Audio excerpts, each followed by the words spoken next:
and welcome to the Old Man Orange podcast. I'm Spencer Scott Holmes. And I'm Ryan Dunigan.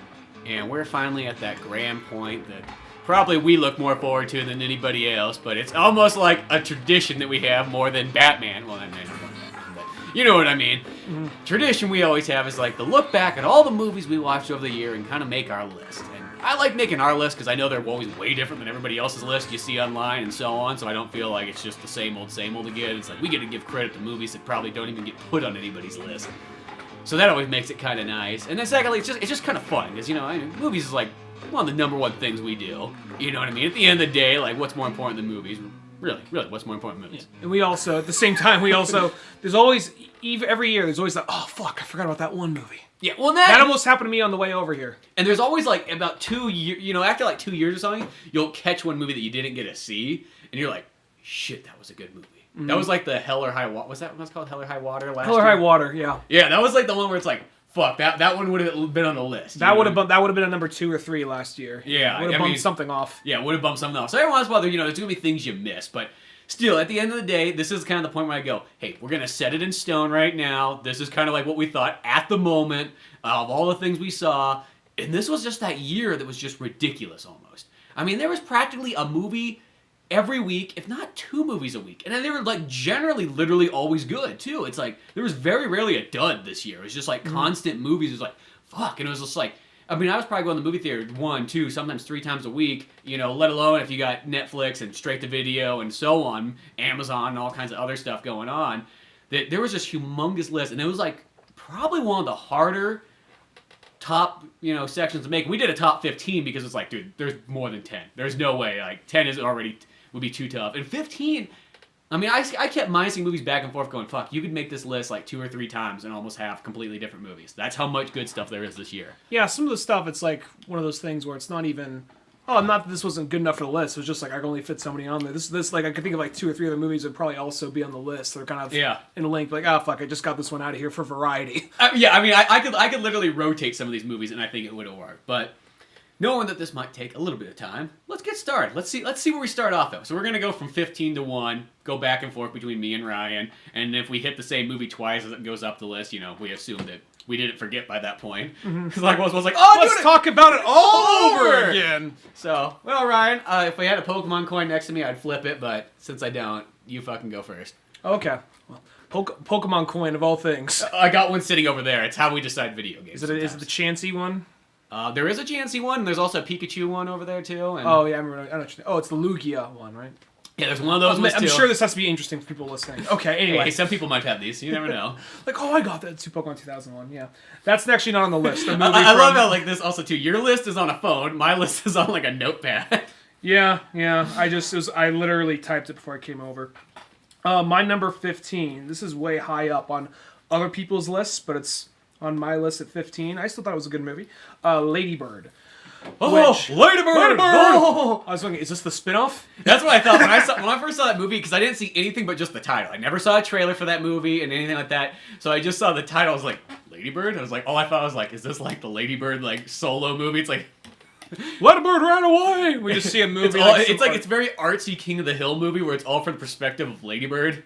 I got a feeling that'd be a very sad movie. Mm-hmm. Because Lady Bird, you just look at Lady Bird, you just feel bad. She's like this old, nice, sweet dog, you know, so. But no, that's not what this movie's about. It's actually set in 2002 in Sacramento, and it's a coming-of-age story about a girl. Her real first name is Christine, but she goes by Lady Bird. And she's kind of this girl who wants to be a writer, wants to do all this artsy stuff, and she's, you know, living in Sacramento in 2002 in this very, like, you know, this very conservative time, and post 9/11, all that, and they kind of remind you of that throughout the movie. And it's more of just a coming of age story of her, just her last year of high school and just preparing to get out of college and preparing to go to college, and she's going to a Catholic school, so it's Catholic schoolgirl. It does that. Nothing like that actually kind of happens. Catholic schoolgirl. I think I don't want to get off topic too much, but there's that song. That song's literally like about Anthony Kiedis hooking up with a Catholic schoolgirl after a show. Isn't she like 14 or something? She's 14, yeah, and she was also... 80s! It was the 80s, and she's also like the sheriff's daughter in some little Midwestern town. It was about them. He's like, oh shit, we gotta get the fuck out of here. So it's like, I think that was... To the Chili Mobile! It's just like a fucking... It's just a chili pepper mobile with like a fucking like sock where the cock would be. That's literally the cockpit. The cockpit, and it literally like flaps behind him as like they drive away. The police are chasing them like Dukes of Hazzard. So, just an escape movie. We just gotta get out of this small town. Yeah. No, that's not what the movie's about either.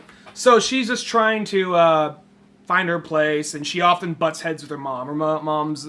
It's a very interesting dynamic because she does some things that you would kind of like be frustrated at because, you know, she just a moody teenager. And you're like, yeah, moody teenagers do that, but they make her likable enough. And the mom...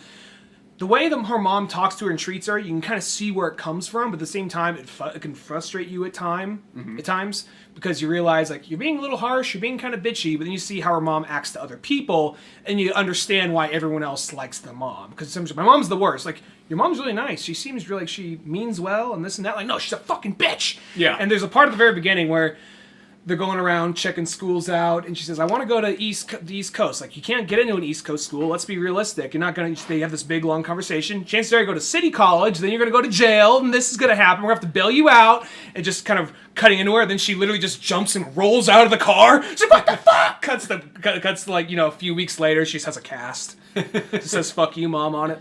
So, and it's more of like a comedic drama, and it's not, because for a lot of people, I've saw this is like their number 3 or their number 5 or something, and I liked it. I thought it was good. It's definitely worth seeing.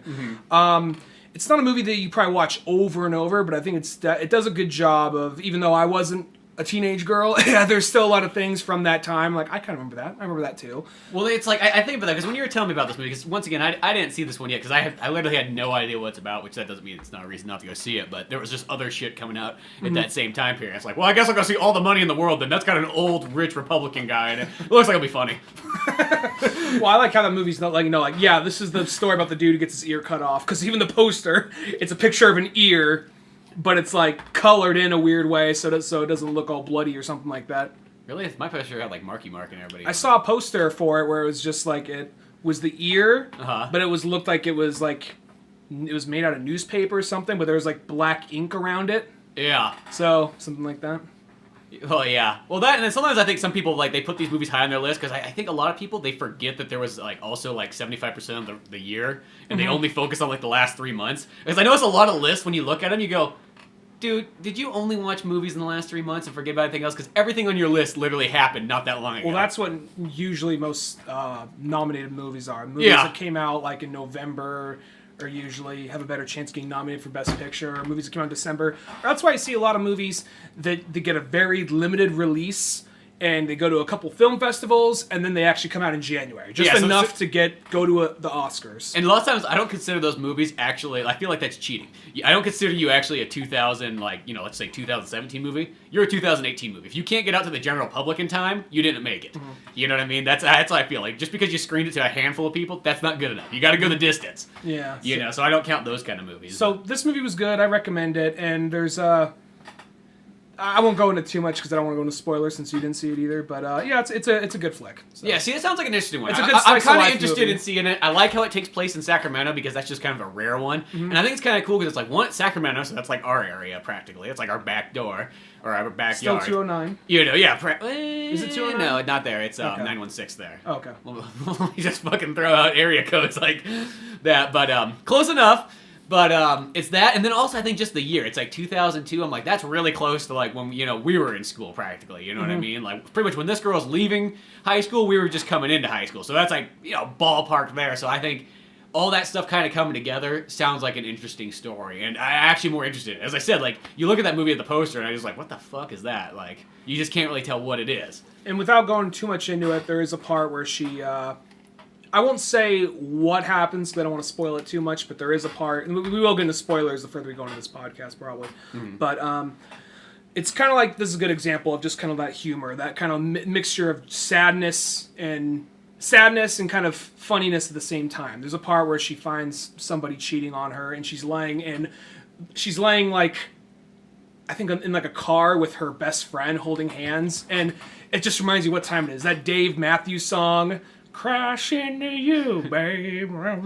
They're just both sitting there, and she's like on the verge of tears. They start singing the song together, holding hands. So it's like one of those things where it's kind of meant to be sort of sad, but at the same time funny. Like, oh fuck, I forgot about that song. Yeah, exactly. It just kind of takes you back for a moment.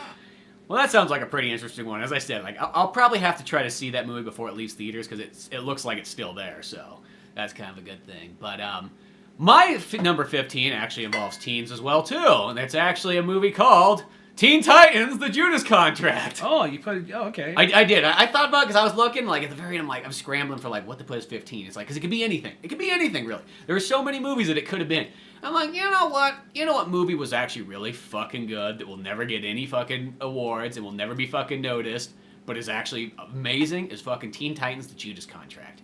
And that was one of those ones, I think probably some people go like, oh, it's Teen Titans, it's probably just some goofy movie about, you know, a bunch of superheroes getting pizza. It's like, oh, that's not what they all are. They do get pizza. They do get pizza in it, you know. That's like, well, that part's not wrong. It's like Pizza Boys, you know what I mean? There's always got to be a scene of them getting pizza at some point. I feel like it's not complete without that, but... There's the plug. Yeah, there we go. Gotta have that in there. But no, Teen Titans: The Judas Contract was one of those ones where I didn't actually read the comic till afterwards, like that Judas Contract one from the 80s. You know, and I actually went back after watching it and read it, and I was like, dude, this actually is an amazing story in both comics and in this. And it's just kind of a cool one where it's just like, here's like fucking Deathstroke, and he's conning this like young girl, just like the Anthony Kiedis thing. Deathstroke's going after like a 14-year-old girl. Maybe she's a little bit older, 15, 16, I don't know. But still, not right, but it's Awkward. The 80s. It's Yeah. 80s, so it's okay apparently. I don't know what it is. It must be okay in the 80s. It's just, it wasn't nearly as looked down upon. It was like a slap on the wrist then. It's like, really? Oh, come on. All right. So Did you at least wear a condom? Okay. So he's going after her, using her to pretty much be like, hey, you gotta, you know, infiltrate these fucking Teen Titans, watch them for me, put these contact lenses on so I can see everything. Everything. I want to see Beast Boy jerking it in the bathroom. You only need to see like one eye. You only need like really one eye lens for that. I know exactly. Make it easy. Yeah. For some reason, she still makes her wear two. I don't know why, but no, it is just this kind of cool story of watching like these Teen Titans have this very like good group, and then watching it like, oh fuck, when one person turns on them, all shit breaks loose, and Deathstroke's got this, you know, key going on of like how he knows all their fucking weaknesses, and he's gonna sell it all off, and kind of, you know, get rid of the Teen Titans because that's their main villain is Deathstroke. Mm-hmm.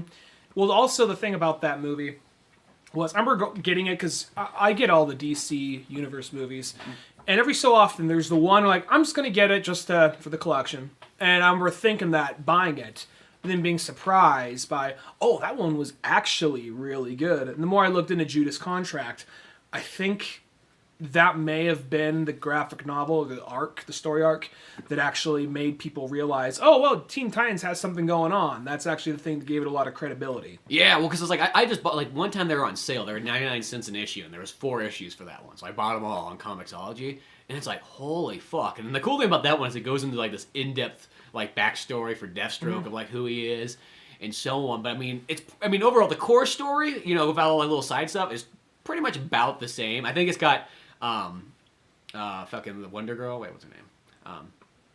I remember her. I forgot her. There's like name. one person switched out, like because they don't have they don't have Blue Beetle 2 in there because he didn't appear. And it's not Damian either. It's Nightwing. Oh yeah. And they don't have it's Wonder Girl instead of I think Donna Troy. Yeah, Donna Troy, and I think she's there instead of. It sounds weird instead of like Blue Beetle.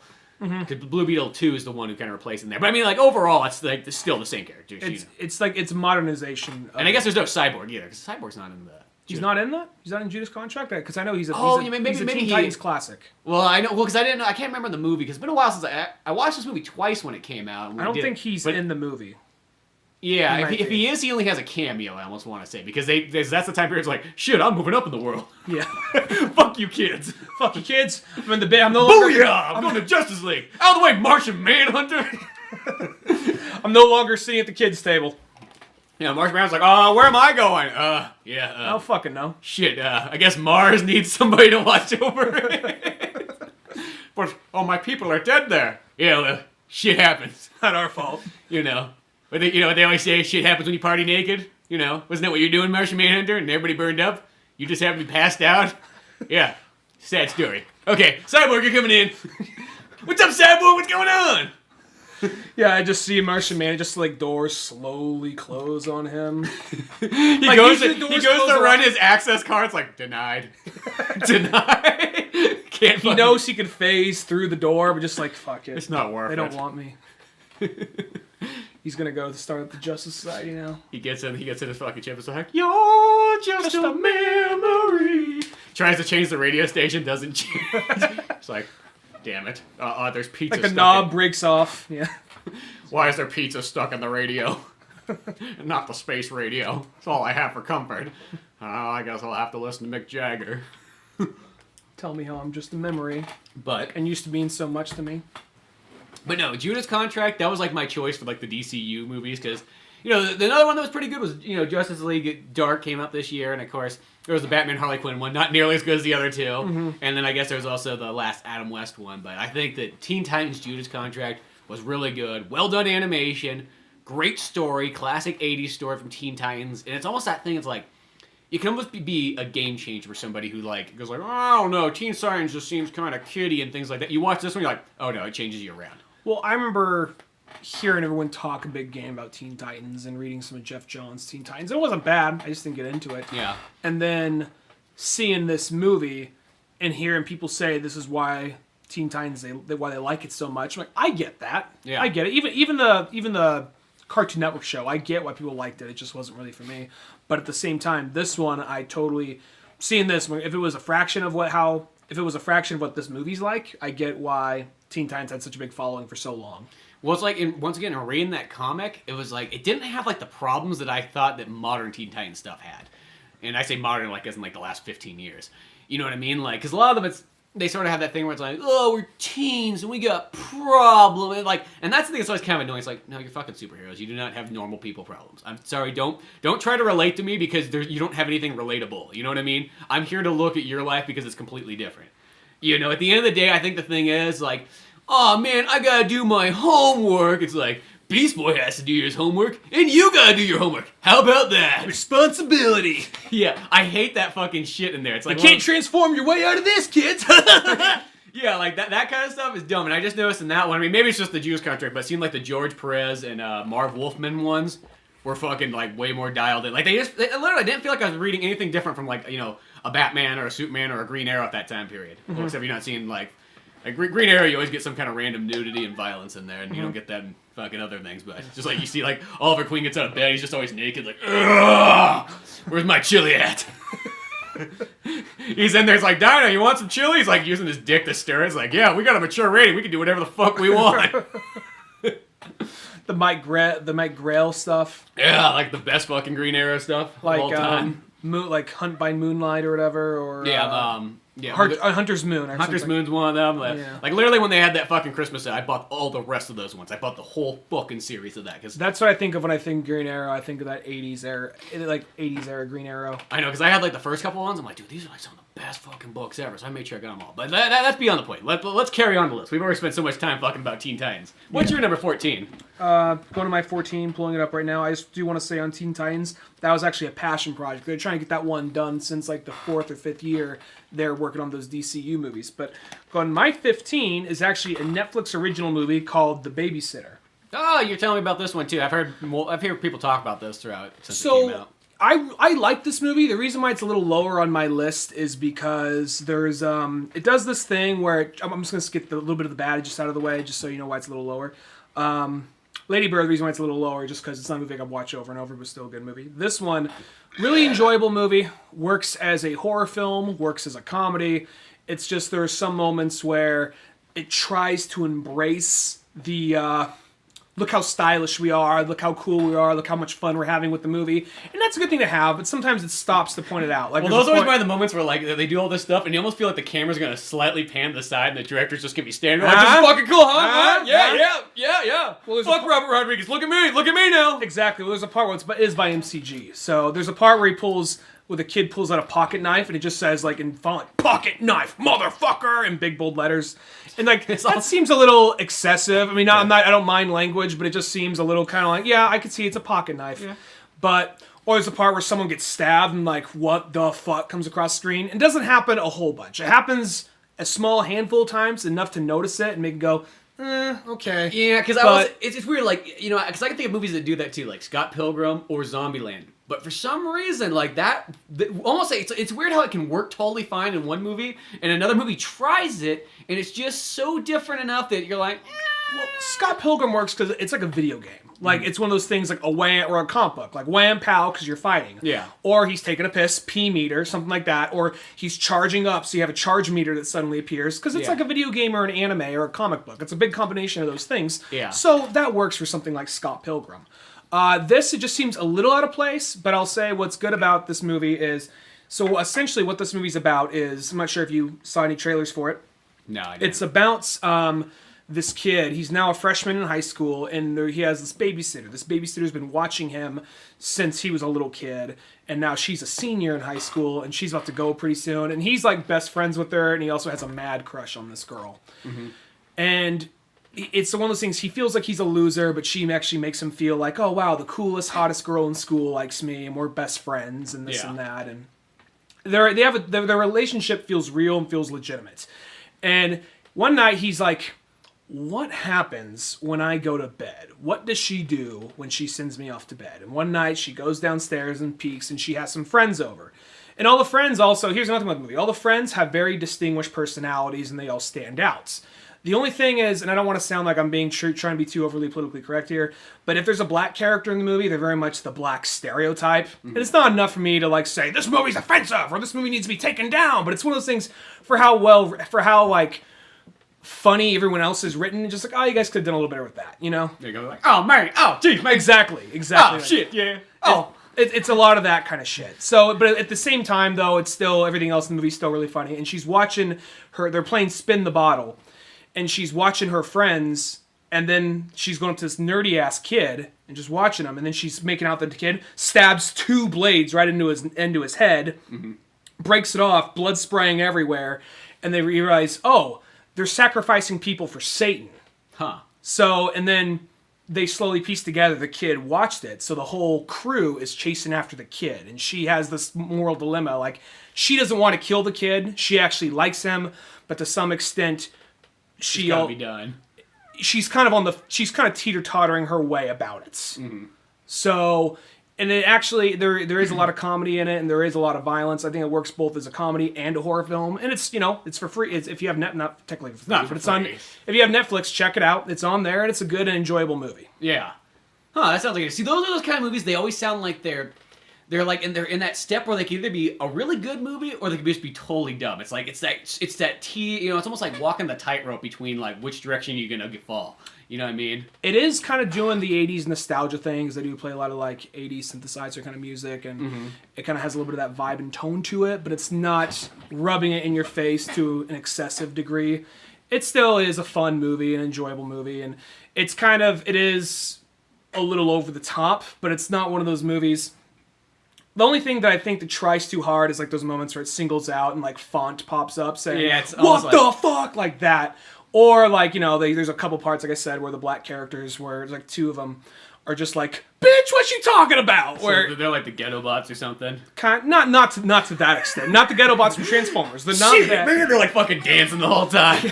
Or it's like there's a part where like even the jock, the jock enjoys killing. He enjoys it so much, and he's like the super good looking guy. But at some point, the bully comes up and starts messing with the kid, and the jock, he's like, look, I'm gonna kill you, but you're gonna die like a man. First, go over there, face your problems, okay? And I kiss the kid on the forehead and pushes him forward. And then, like, he comes back, he's like, he's like, look, man, the guy's coming after me, so you gotta work together. He's like, okay. Then the bully just, like, socks him in the gut, leaves him for dead. Just that's it, yeah. And then the guy comes by, he's like, you disappoint me, man. Okay, well, you stood up to him as best you can. Back to square one, starts chasing him again, so... Yeah, it still sounds like a pretty interesting one. It sounds like one I'll probably check out at some point, you know. Yeah. It's not the most bloodiest, goriest movie, but there's a couple of violent moments. I thought that was cool. Sounds like a cool one. Yeah. Let's see. What's my number 14? I already forgot by now. Oh, this is one I was tossed. I'm like, I don't know if this one was not on there, I would almost be angry because it just seems like it seems so wrong to not put it on there. And this is Blade Runner 2049. And that was a movie because I was like, I know it sounds weird. It's like some people are like, that movie's fucking your on the fence movie. It's like, well, there's just so many fucking good movies, man. I'm just saying, but. I felt like, that's gotta be on there, because it's like, that movie was almost like the perfect definition of how you do a sequel, like, 100% right.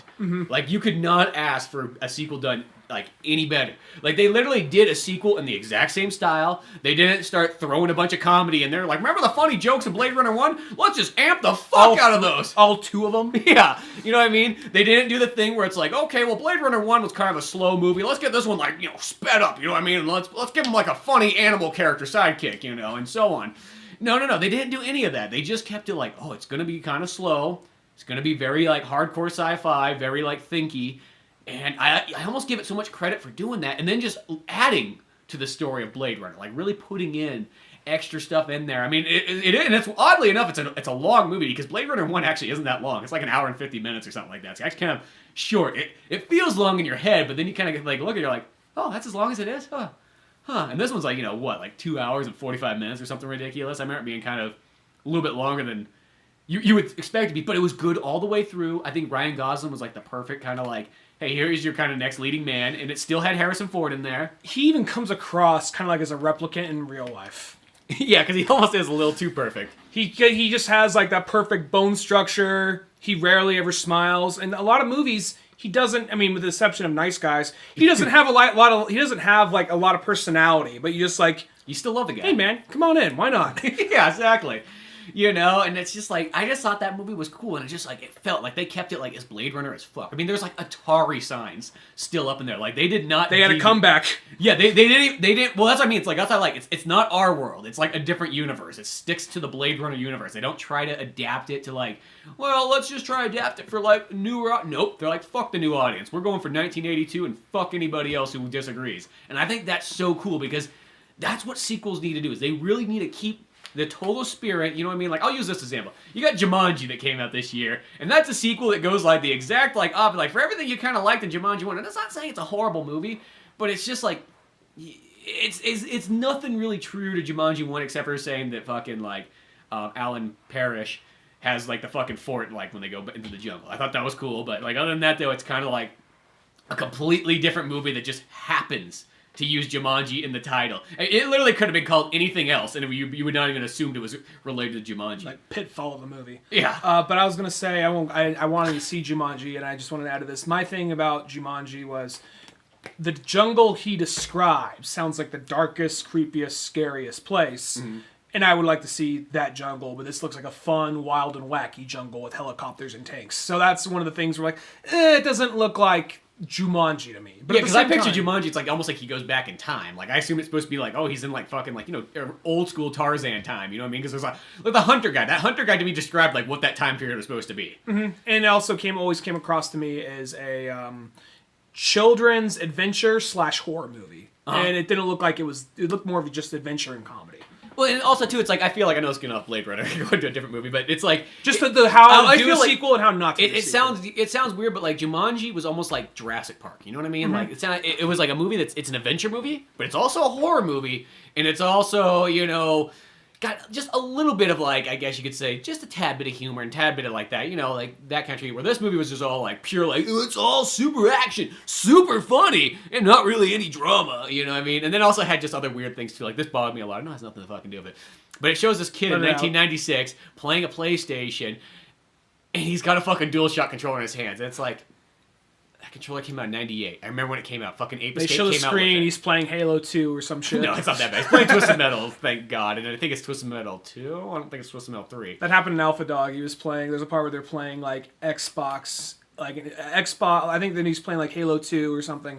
And I want to say the movie takes place in like 1998 or 1999, something like that. Yeah, something stupid. Like it's just so weird. It's like, I think it's like there's 100 fucking people standing around the set, like at this scene.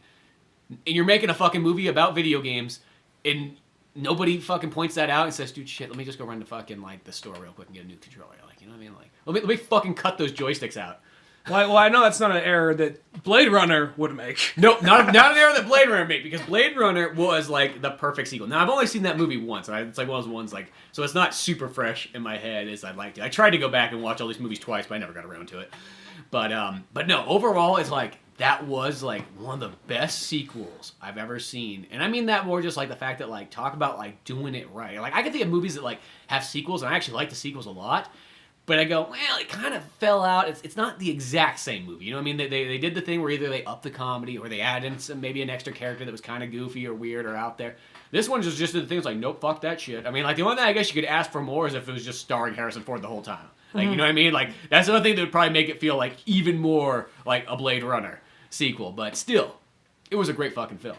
Yeah, Blade Runner 2049 was one of those movies for me. I thought... it had a good balance, and the thing about Blade Runner, the first one, everything seems otherworldly. Just the way the characters talk and act, it seems a little bit more detached. Mm-hmm. Where this one seems a lot more natural, but at the same time, still feels like a continuation of Blade Runner. And at the same time, there's always that thing of like, okay, it's a sequel, and it's set in the same world, but we're not following the same guy, but there's enough to it that makes you interested to follow this new person. And at the same time, I'll be honest, Kay, he's more interesting to me than Decker. I think Kay is a little bit more interesting of a character. And the way he does the action, since he is a replicant as well, when they fight, the action scenes actually look really cool. They're very brief, they look very calculated, but at the same time, kind of stylish. They spin around. The violence is actually kind of gory in the movie too, so that's cool. Well, that's the thing. That's the thing. It doesn't dumb down to a PG-13 movie because that happens a lot of times too. I assumed that's what it would be when I saw the trailer the first time around. I assumed it was PG-13. Like, oh fuck, it is R. Okay. Yeah, so that's what I mean. It's like they keep everything that you like about a movie and just keep it going. Because I'll say it's like I like Conan the Destroyer, but that's almost an example of like you have this brutally R-rated movie and then you go to like a PG. It's still fun, but now you got like almost like an action adventure kind of like not some people describe it as like family. I'm like, not really. Fucking people's heads get chopped off in that movie still. It's like I don't know how family that is. Or else Schwarzenegger punches a horse in the face and it goes down. Like, so I don't know there, but you know what I mean. Like you take out for me with Destroyer in the title. It's a little too you kind of just because it kind of goes from being almost like more barbaric, I guess you say, to being more like mystical and magical and like using that instead. Like. Still a good one, but it's different. Where Blade Runner's like, nope, it's like same, identical. We're in the same place, and that like, I don't mean that like same and being like, well, it's just the same thing all over. No. Same isn't like the same atmosphere, same style, but adds so much more to that story. Mm-hmm. Yeah. But so yeah, that's my number 14. Or yeah, shit, no, that's as far as we got so far. Damn. Yep. Man, we almost did this with a third person. Keep that in mind. My number 13. Is Star Wars Episode 8, Last Jedi. And that's one of those movies where we've talked about this in length for 2 episodes, so I'll make it quick. Yeah, 3 episodes. I really enjoyed the movie. I thought it was a fun Star Wars movie. It's not, for me, it's not, I mean, a lot of people I think are being too harsh on it. At the same time, though, I do see its flaws. I think it is like 20 minutes too long. I think you probably trim that out a little bit. And... you know, I could see some of the criticisms and the aspect of like the thing that Finn and Rose do actually has no major effect on the movie. I can see like that happens in life sometimes. Surprise, bitch. Yeah. I kind of see that, but at the exact same time, I do see it being a little, just a little longer than it needs to be in some aspect. And that being said, though, I still found it to be an enjoyable Star Wars movie. And I'm always for more Star Wars than no Star Wars. So. That's how I always feel too. And I'm glad you threw this on the list because I actually took that off so I could put Blade Runner on. I feel like, shit, you had to contemplate between Star Wars 8 and Blade Runner 2? I'm like, yeah, I did actually. You know what I mean? Like, I actually, like, I'll say that Blade Runner is a much more perfect movie, but I still enjoyed Star Wars 8 actually quite a bit. Yeah, it's not the best Star Wars movie, but it's still Star Wars, and it's still fun. And when I give it that second watch, I liked it a lot more. And... yeah, as I said, I'm glad you put it on there because I think it's one of those movies that needs a little bit more... I think it deserves a lot more credit than, like, some people treat it. I mean, like, here's the thing. Some people fucking love this think movie. It's the greatest one ever, which it's not. I've heard that, too. I don't believe it is. And some people, like, think it's middle-of-the-road Star Wars, but then there's just so many people, like... I think it's because these people are the loudest ones, are all, like, the little Star Wars bitches. They call themselves fans, but they're almost not really fans at the end of the day. So, I think Star Wars 8 needs that little bit, like... If Boots gets like, there's nothing like really like horribly wrong with it, other than it being like a little bit longer than it probably needs to be. It could have just been trimmed just a little bit more, and think that's about it. I guess the thing I like about that movie the most is it uses your knowledge of Star Wars against you. You think, well, it's going to do this. Why? Because every Star Wars trilogy does this. And then it's just like, oh, shit. Spoilers ahead. The Emperor character dies off within dies off in the middle of the third act. And you think, okay, well, we're in the third act, so this shit's about to wrap up. Oh, my God, we're in for another act? And I initially had this, oh, man, this shit's still going at first. But then once it got rolling, I got that second win. That fourth act is the best part of the movie. Yeah, it's great. And they even have the aspect of the idea of Luke sacrificing himself in a way you don't expect. Everyone expects it to be a lightsaber duel. Yeah. But at the same time, it ends up being, no, I was just holding you back from getting to them. It was your own ignorance and your own, whiny bitchness that kind of stopped you from doing your job. Exactly. And he's like, and I also explained to the audience early on that I ain't leaving this fucking island. Yeah. Shit, you already knew that. Yeah. And there's also, watching the second time, there's little hints that he's not really there in the first place. Because there's parts when he's walking and you see his feet on the ground, you don't see footprints. Yeah, they don't leave footprints like everybody else. Like, I didn't catch that first time around either. So there's little, clues like that, and he doesn't look as disheveled when he comes there. Yeah, his beard's darker. It's like, first that's what I thought. I'm like, shit, did he just, fucking, there should have been a scene in there. He's, darkening up his beard. Like, I want my sister to see me looking old and haggard.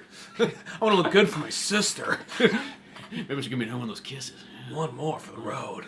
Shit, I'm about to die. I will say that it is kind of sad, the idea. He's like, man, the only one that ever comes by and says hi to me is the fucking puppet. Not my dad, not Ben, not even his master Qui-Gon. Shit. Met him once, he seemed cool. Yeah, he seemed like a cool guy, and then he was just off on his own thing again, fucking. Something got taken. Yeah, somebody's always getting taken in his world nowadays. You can't escape the taken world. Shit, now he's trying to commute, and next thing you know, something's being taken again. But no, see, overall though, it's I think Star Wars was it's a fun movie. It still adds to it. And I think once you kind of give it, I think it's a movie you just got to give it a second try. I think that's the key thing to that movie is once you kind of understand what it is and you go back and watch it, you're like, it's actually pretty darn good, And yeah. And it's even about the idea of, it almost speaks on fandom to an extent. Because what Star Wars is. Because you think they show them all in the Millennium Falcon. Spoilers ahead, folks. They show them all in the Millennium Falcon.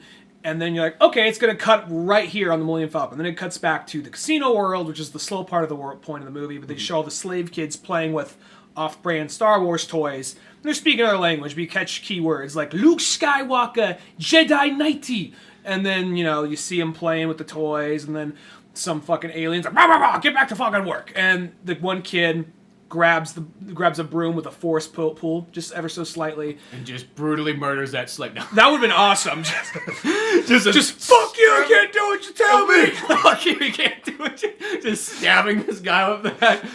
Just freeze frame on the kid, in mid, swing. Blood shooting up on his face. Fucking. No, just Rage Against the Machine still plays. Just credits roll over that still. Like a 70s movie. When we saw the new Star Wars movie, it was going to be rated R. We didn't know it was just going to be for literally the last 5 seconds of the movie. Yeah. Ballsy choice. They kind of leaned in that there was just going to be this weird Luke Leia sex scene, and I was kind of glad they didn't go there because it was getting close to that. I thought that was what... Shit, you give a guy who's only made 3 movies, and this is the first big movie he does. You got to be careful of those kind of people. They're wild cards. You never know what they're going to pull off. Yeah.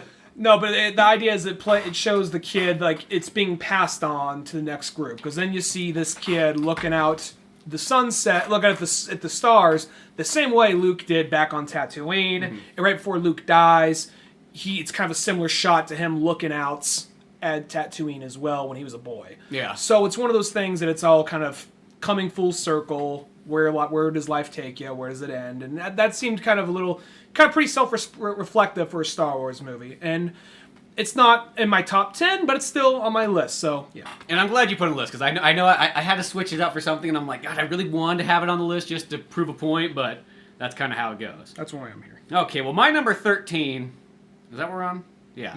Is Logan. And not Logan Lucky. I have those sitting right next to each other like a retard. I'm like, why are these movies right next to each other? It's confusing. Not and it's that sort of thing where I'm like, okay, this Logan, not Logan Lucky. The Logan Lucky is actually really good. It's not on my list, sadly, but it's one of those it's like one of those movies that's it's good. It's a top 20 movie, but it's good. But Logan is that one, you get this kind of, I guess you could say, sort of final Wolverine one, at least for the moment, for the Hugh Jackman reign. He'll probably have some cameos. I don't feel like it's totally the end, like, because obviously this movie's like technically a futuristic movie, but it was almost that thing. It's like, this is why I don't like the idea of Disney holding all the Marvel rights, is because I'm afraid Disney won't go so ballsy that Fox can do. You could kind of complain that, like, Fox, that they have, if Disney has its certain problems, Fox has different problems, but the one thing Fox will do is they will go way more ballsy than Disney ever will, almost. And it showed with Deadpool, like, let's just make it, like, not rated R, hard R. And then the same thing with Wolverine. It's like, you take this almost, it's just odd to think. Here's a guy that everybody's been taking their family to for 17 years as far as movies go, and next thing you know, it's just all of a sudden, it almost like, it builds up. Like, you should see this coming, because, like, I remember when you went and saw fucking, X-Men 4, well, 5 technically. The Apocalypse one? No, that's like X-Men 7 or 8. 4, Days of Future Past. No, that's... I'm getting mixed up which one's which. The one that came before Days of Future Past, the prequel to the 60s. First Class. First Class. I remember you told me about the scene, like, oh, Logan says, fuck off, and I'm like, he does? I'm like, and I was like, that's so fucking ballsy, because I mean, like, you just think about, them like, creaking the door open ever so slightly. Yeah, it was like that, because it's like, dude, there's fucking, like, what I mean? There's gonna be, like, fucking, like, 6-year-olds in there, and they're gonna see, like, their hero, they're gonna have a Wolverine shirt on, like, fuck off! Well, it was just one of those things you weren't expecting it, because he wasn't advertised in the movie, like, oh, he has a cameo! He's just like, I'm Charles Xavier, I'm Eric Lyncher, fuck off. Walk out the door! And it was like, oh, that's fucking ballsy, and then, like, I think you get the Days of Future Past or whatever, and then, like, Professor X. Yeah, Professor X, like, has a fuck moment, so it's like, they were building up to it. You knew it was coming, but then you get the fucking Logan, and then it's just like, that's like one of my favorite parts is about like 10, first word of the movie. 10, 15 minutes into the movie. No, I like when Logan, like, not the violent part. That part's cool too, where he's stabbing fucking motherfuckers. Literally the first word of the movie is like he wakes up like, fuck. Oh yeah, that's right. But I love how this movie just like owns this radar so much that like when Professor Xavier and Logan are together, they're like, fuck you, yes, fuck you. And it's just like, shit, they're just going for it. Like, fuck it. It's like, well, even that conversation they have, when he grabs him by the face, it's like the conversation you never want to have with your dad. And he says, you're like, what a disappointment you've become.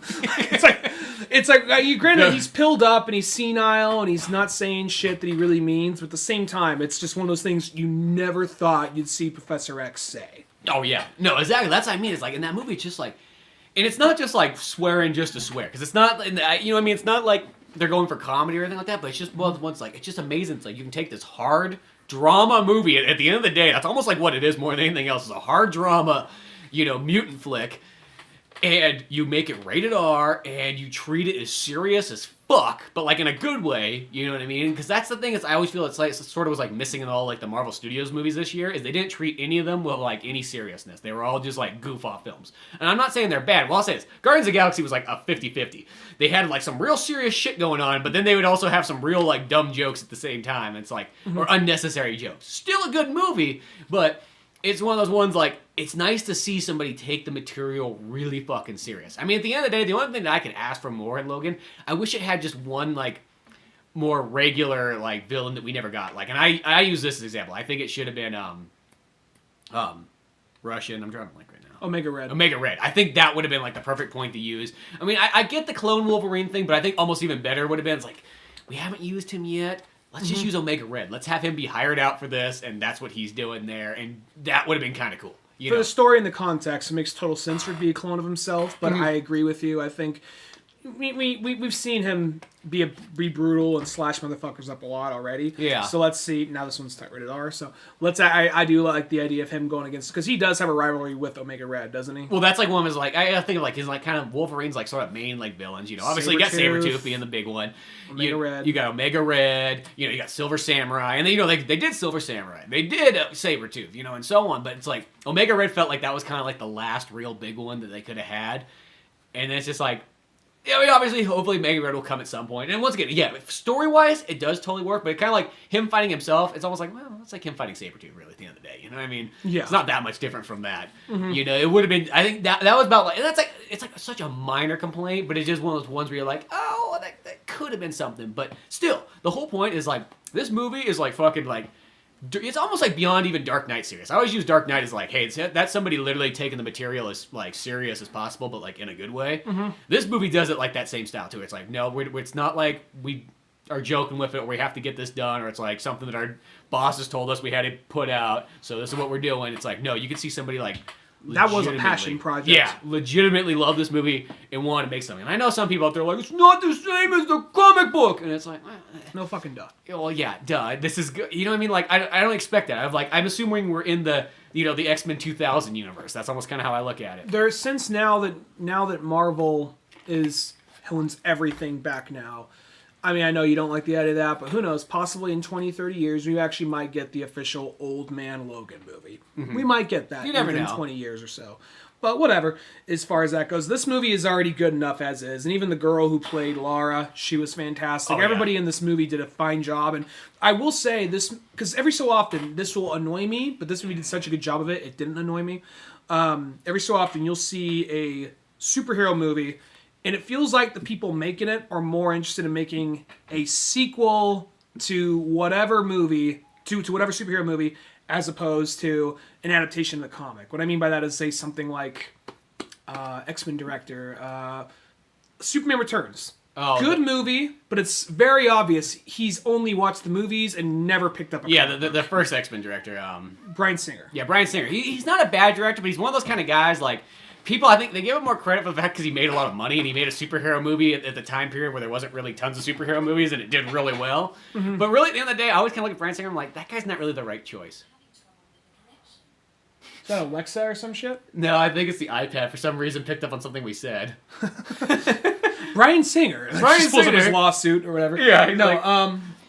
It's one of those things where I'll say that like this movie, it feels more of like a statement on the character and Hugh Jackman's career as the character, rather than an official sequel, because it is following just this. It is very okay. You have Wolverine, you have Professor X, you have Lara, you have I forget the guy's name, but the guy with the robot arm. I know he's in the comics. And then and you got what's his name?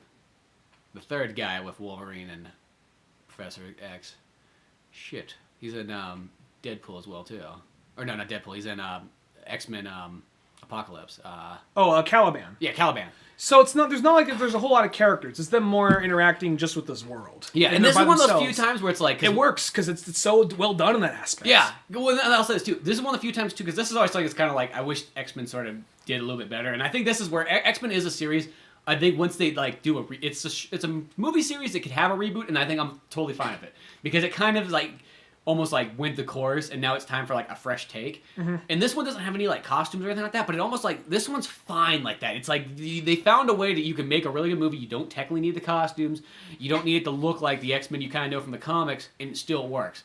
But now it's like once I feel like once they get to another stage, then you can kind of hopefully put the costumes back on and make it like X-Men and so on. But no, overall though, Logan is one of those movies where it's like, damn, a fucking amazing movie. Probably a movie that will never get any fucking awards, though it should be like super award winning. If it came out probably in November, it'd probably be nominated. Yeah, because everybody's like, they forget. Like, they're like, all they know is the last fucking 3 years. I mean, 3 months. Yeah, it's so fucking stupid, but. So, going on to our next one. My next movie is Ingrid Goes West. And this movie, it stars Aubrey Plaza. And it's a dark, dramatic comedy, essentially about a girl who, she's a full-grown woman, but a young lady who just lost her mother, and she clearly is mentally unstable, and she follows. It opens up with her like following somebody on Instagram, and just the way the way it's shot. You see, she's flicking through your average, basic bitch who's just like, oh my god, the couple that does yoga together stays together. Hashtag smiley face. I think I thought I said the couple that does Yoda together stays together. The couple who fucking tag teams a Yoda. Come here, get your 3-way. Yes. The other Star Wars spinoff. No. It's like, what do they do in the afterlife? Oh, they just have a bunch of like fucking sex orgies. Yeah, they just have a bunch of because lightsabers aren't weapons when you're dead. I mean, what happens is, the thing is, you don't have a whole lot of things. You can't really. You got nothing to do after a while. you really get bored. So you just get into a giant fuck pile. It's not gay. Yeah, it's not gay because you're also ghost too, so it's not like you're really touching. Yeah. So, no, it's called Ingrid Goes West. And at the very beginning, she's watching. It's like the most stereotypical, like, Instagram, like, bubbly, oh my God, I'm so happy. My life is so amazing. Oh my God. Like that type of girl. Yeah. And you see that girl's wedding, and you see Aubrey Plaza's eye. She has mascara running down, eyes wide open, like a fucking crackhead, just flipping through Instagram. And then she just goes walking to the wedding, like in the middle of the party. She's like, oh, hi, Ingrid. She's like, thanks for inviting me, you fucking cunt. Maces her right there, the bride, and walks out. Then you find out that, you know, she just got out of, she was put in a mental asylum for a little while, and her mother just died, and that girl was somebody who commented saying, oh, I wish you well, or whatever, after her mother died. Just some random stranger. And then she just thought, we're best friends now. Huh. And then, so after that, she just is flipping through a magazine and looks at this girl that I forget her name, the third Olsen. She plays Scarlet Witch. Oh yeah. Dude, I love that actress. Actually. She's I realized fantastic. that like she's just pure like fucking like amazing. Is it Elizabeth Olsen? Is that her name?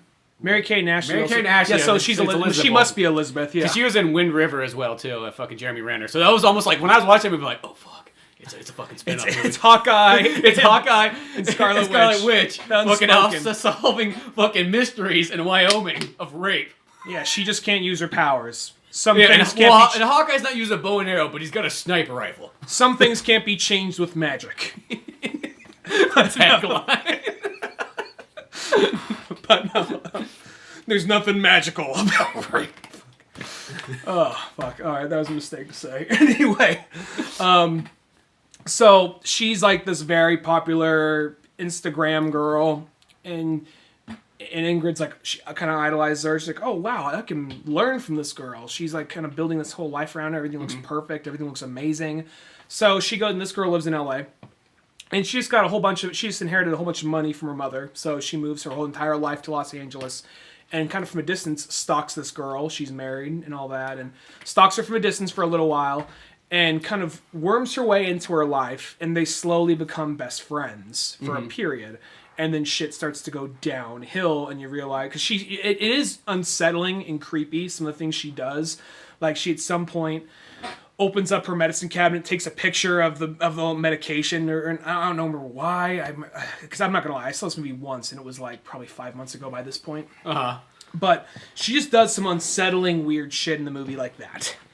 And she's also even dating. It's kind of like a weird situation. She's her landlord is actually Ice Cube's son. What's his name? Shea Jackson Jr. Yeah, that's her landlord, and he's this guy. He's this big time Batman fan. He has a fan script he's trying to sell. Batman Forever is his favorite movie. See, this is where you were selling me on this movie. Like when you said it was solely this part of this character part alone. right here, like, because the rest of the movie, it's like that sounds interesting. It doesn't really sound like totally my type of movie. But then you said this part, like, oh fuck. And then there's a part where they go to a party, and there's the most annoying trust fund, like the brother to the Elizabeth Olsen. The brother is like just this most annoying trust fund hipster bro guy, and she's like, "Listen, I need you to not talk about Batman for 5 minutes. Just try and talk about regular stuff." He's like, "Look, man, if the guy wants to talk about Batman, we'll talk about some Batman." And she's going off. She stops. She's like, "No, look." She's like, "I just need you." Like, "No, you look. I drove over here. It's my car. I put on this t-shirt, I unrolled the sleeves out the way it, I buttoned up the collar. This guy wants to talk about some Batman? Nigga, I'm gonna talk about some fucking Batman! Walks right past her. I know your contract says you can't talk about Batman, but not mine! So then it's just going, he goes over there, it's like, his character is probably one of the best parts of the movie. And it's a kind of lot more of that. There are a lot of moments in the movie you cringe, not because it's bad, because it's so socially awkward. Where you're like, oh, fuck, no, don't go there, don't do that. But as it goes on, you kind of realize that even though she's idolizing this girl, that this whole Instagram kind of life is very flawed and very Superficial. Superficial, yeah, a good way of putting It it. reminds me like Snot Girl almost. Kind of, it's very much, it has a lot in common with Snot Girl. Okay, This yeah. feels a lot like Snot Girl. Because that's like the whole thing there. It's just somebody who's like is like so obsessed with their image more than anything else that nothing else matters. Yeah, and she realizes while trying to follow this girl and trying to be like this girl, like there's enough there to make the girl she's following, like there's enough there, like you see she's flawed and she's not the best person, but you can kind of see in her perspective why she follows her. Mm-hmm. You see why you kind of let a few things slide a few times, and as time goes on, like, oh no, this isn't really perfect, and this is kind of very superficial. And I think it has a lot to say about, social media, relationships this day and age, and it's also funny when it wants to be funny, really twisted. There's even a part where Ice Cube's son, he says like, okay, so they finally fuck, and he asks her to dress up like Catwoman. It's funny, like, no, put the Batman suit on. I think he's wearing like a Batman shirt or something like that. Like he did a role play. I think something like that. It's just like even fucking weird. It's like, yeah, that's this what I watch. Just wants to fuck Batman. But no, that one sounds like an interesting one. I'll have to take a look at that one. I remember when I was kind of looking through the list of stuff that kind of came up, and I was like, that movie looks kind of interesting, and I didn't think too much of it. I'm like, well, I'll get around to that after I watch all these other ones that I put up on there. But no, that sounds like a pretty sweet movie, though, all in all. Check it out. If you like Snot Girl, I think you'll like this one. Plus, the Batman things help save it. The Batman thing just sounds like really like the rest of the movie. It's sounds not the whole good, movie. But that just sounds like, and I just like the idea that he likes Batman Forever because that's kind of like almost like the most forgotten Batman movie. They listened to like "Kissed by a Rose" a whole bunch of times. Yeah, it's just like one of those ones because that Batman movie, it's like one of those ones like I was saying, it's probably still even out of like all the main like live action Batman movies, my least favorite. But I still love the fuck out of Batman Forever because 1995 was such a big fucking year, and when that movie came out, it was like everything about it was fucking like yes. So like I think the idea of somebody actually putting respect into it is really cool, and plus that's also my favorite Batmobile too. It's the Batman Forever one. Mm-hmm. But that was good. My number 12 is The Foreigner with Jackie Chan and Pierce Brosnan. Foreigner? I wanted to see that. Oh, dude, this movie, it was literally, this is my best way of describing it. It was Collateral Damage meets First Blood. That is exactly what this movie was. It was like Jackie Chan starts off, he's got a daughter and everything like that. They're just kind of like, living life and so on. And then a terrorist attack happens, and Jackie Chan's not there, and his daughter blows up in it. It's like, oh fuck, shit's going down. Now Jackie Chan's sad.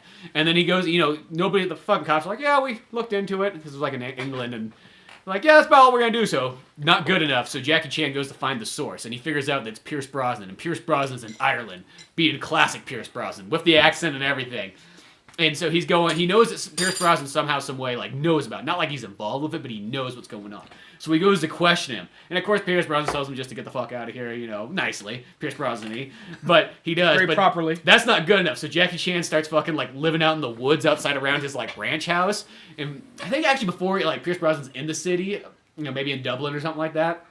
And he, like, by the dangers of Jackie Chan keep showing up, he goes out to, like, his, like, farmhouse out there in Ireland, but then fucking Jackie Chan's out there in the woods, like, taking out his guards and so on, and then breaking in and still trying to get answers. And the cool thing about it is, like, lots of this day and age, you go like, oh, who's it gonna be? Is it ISIS? Is that the terrorist group? Is it like Al Qaeda? Is it something like that? It's like, no, they're going with their Irish terrorists instead. Oh, IRA? Yeah. And I'm just like, that's cool, because you really don't hear about that. You don't see it. That's such like it's never used in movies too often, so I thought that was kind of an interesting thing there. And of course, it has kind of the thing that, like, Pierce Brosnan's this politician guy and so on, and don't want to spoil too much, but it is one of those ones where, yeah, just him. And there's not, like, a full-on badass fight scene between Pierce Brosnan and Jackie Chan. That's about the only kind of, like, I mean, like, that would have been so cool, but there's still... If it was the 90s, I think you could probably still do it. I know. Even in both their old age, because I'm assuming they're not too far from each other, Jackie Chan is still looking a lot more spry.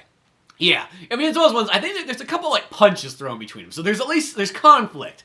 And Jackie Chan, of course, like he's firing guns, which you don't see too often, And then there's a little bit of martial arts in it. It's definitely a movie like I wouldn't call it a martial arts movie. I think some people might put it in that category because it's starring Jackie Chan, but it's a traditional action movie, is what it is. But it's fucking awesome. As I said, if you like Collateral Damage of Arnold Schwarzenegger and you love fucking First Blood of Stallone, this is the movie. I'll keep that one on the list. I wanted to see that. It just slid by me, unfortunately. I want to get this out of the way. It's not on my list because I didn't get a chance to see it. I wanted to see Get Out. Didn't get a chance to check that one. Oh, okay.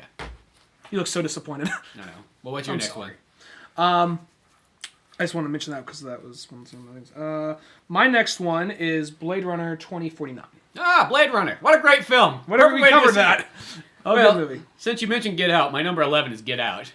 And this movie was one of those ones, like, when I originally saw the trailer for it, I was like, is this movie like a joke kind of movie? It's like, because it literally just looked like scary white folk. That's what I saw the movie as. I didn't even call it Get Out. I just referred to it as scary white folk. Because that was totally what that movie looked like in that trailer.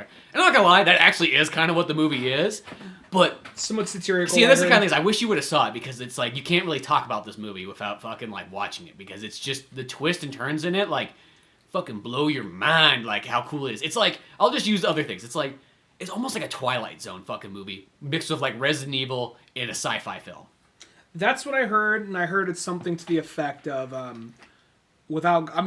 heard what it's about without spoiling it, and essentially there's something sinister going on here, something that Jordan Peele who directed this movie? Uh-huh. Yeah, Jordan Peele said some of his biggest inspirations for the movie was Rosemary's Baby, the original Stepford Wives. Mm-hmm. So he said there's some weird kind of sinister thing going on behind a bunch of false smiles, and it's one of those things that it speaks a lot on race relationships this day and age. And I heard nothing but good things about it. And it's weird too. It's like it could almost be treated without even the race relationships. You could do this movie like 100% any way you want, and it like would not change the film whatsoever. And I think that's what it was, because I was kind of afraid that like it just looks like that kind of thing where it's like, now it's like, oh, there's old Whitey again, and like doing something wrong. And it's kind of like, God, how many times we can do that? I always think like that Bill Burr skit. It's like, how many fucking movies is gonna be where this the white guy yelling at the black guys for no reason, like, get out of the pool, get the fuck out of the pool. He's like, how many more movies are we gonna make of this? You know what I mean? And that's what I always kind of think of, and that's sort of what I thought this movie was when I saw the trailer for it in the theaters. And I didn't really pay much attention to it. I just thought like, whatever, And then sadly enough, horror movies never have the greatest trailers. That's always how it's been. And so I bypassed it then. But when I finally watched it, I only watched it like a couple weeks ago. It was like, oh fuck, I wish I saw this in theaters. It was that fucking good.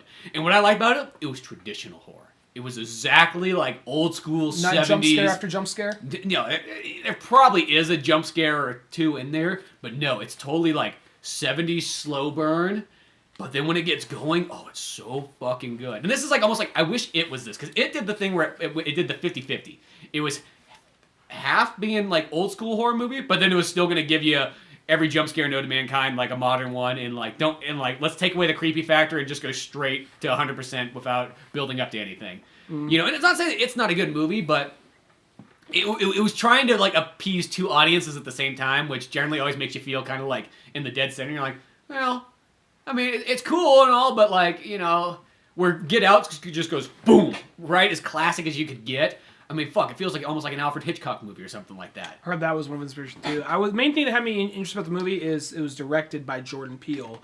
And I always thought he was, I love Key and Peele. I think it's a hilarious show. Mm-hmm. So I was curious to see what he did when he did like a serious horror movie. And I hear the movie's still somewhat comedic and satirical, but at the same time though, I just heard nothing but good things with the movie, and I tried to check it out last night, but it wasn't. I couldn't find it. Shit, I should have just gave you it right before. Oh, you bought it? Yeah. Well, I have a digital copy of it. Oh, okay. But yeah, it's like it is that fucking good. It's like it's one of those movies. Like it's one of those ones too. Like the more I thought, I mean, I liked it instantaneously after I saw it because I was like, holy fuck, that was awesome. Like I did not expect that to be that cool. And then it's like the more I think about, it, I was like, oh, dude, that movie's fucking sick.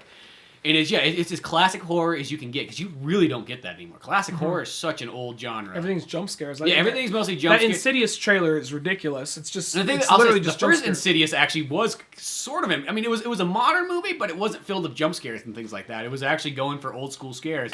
Like it had just a lot of like creepy, like let's not use sounds and so on. But no, this movie, it's just like it's all around good. As I said, like some people get jump movies like because it does have the race stuff going in there. But it's almost like, as I said, it could be anybody. You could make this movie in Asia and have everybody be Asian in it, and it would just work 100% the way it does. It's like that script actually has nothing like race. It just happens to be like, here's a black guy dating a white girl going to see their family. That's about it. You could have it being like, here's two white people going together. Here's an Asian and like a Muslim guy going together. You know what I mean? You could do it any way you want. It doesn't really make a difference. But it's the twists in it are so fucking cool. Like that's the thing. It's like it's a movie. Don't let anybody spoil it for you, because it is really special when you see it. Especially for me, it's like I didn't really know what the movie was about. Like as I said, I saw the trailer and I was just kind of like, eh. And then like my mom only talked about it for like fucking like a year. Like she's like, oh, everybody says it's really good. I'm like, really? That movie? It's like it looks so kind of I mean, I'm not saying like, a lot of times I go, it's probably good if you watch it, but just the trailer just looked okay. Like it didn't look anything special. But no, seriously, really good. Like almost so much so it's like I got it as number 11, but the more I'm even talking about, I'm like, fuck, that could almost go farther up. Some things like that on my list too. But sometimes when you only see a movie once, and like when you see it kind of like recently, I almost do that things like, okay, you just saw it recently. Sometimes that makes it feel like, you're thinking about that one more than a movie you saw 7 months ago. But but still, yeah, Get Out. So my next movie is Lego Batman. And that's your number 10? That's my number 10. That's my number 10 too! Awesome. Well, the thing about this movie is it's a really good... Stuff like, here's Get Out, here's a really good movie, but guess what comes next? Lego Batman! Woo! Lego Batman! No, air horns. No, what can I say? It's just one of those movies that it's really a salute to Batman. Shows a lot of... We talked about this in detail. I don't think it's... A lot of people are saying, even though we kind of like tease it, like, is this the best Batman movie? It's not. But it's still really good movie. It's still fucking awesome. Though. It's still I think it's still up there. If you had a top 5 best like live action or I'm gonna say theatrical Batman movies, no live action. I would say it might even be in top 5. It'd probably be like number 5, but it's up there. Yeah, this movie's definitely up there, and it's definitely a fun movie, and it even kind of like it does this thing where it has fun with Batman. Like it expects you. It's like one of those things for people who know they're Batman as well as people who just like.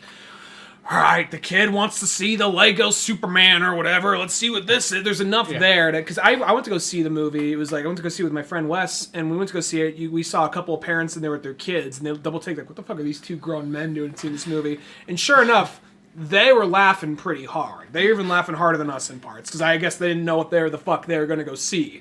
Well, that's why I love, like, this is not Batman, but we went to go see Lego Ninjago, and there was, like, that guy that came in with, like, his family, and there was, like, me, you, Laura, and other Ryan sitting there, just, like, 4 grown adults, and this guy kind of did the look left, look right, nobody else fucking theaters, like, is this a Lego movie? Like, yeah, let's go on in.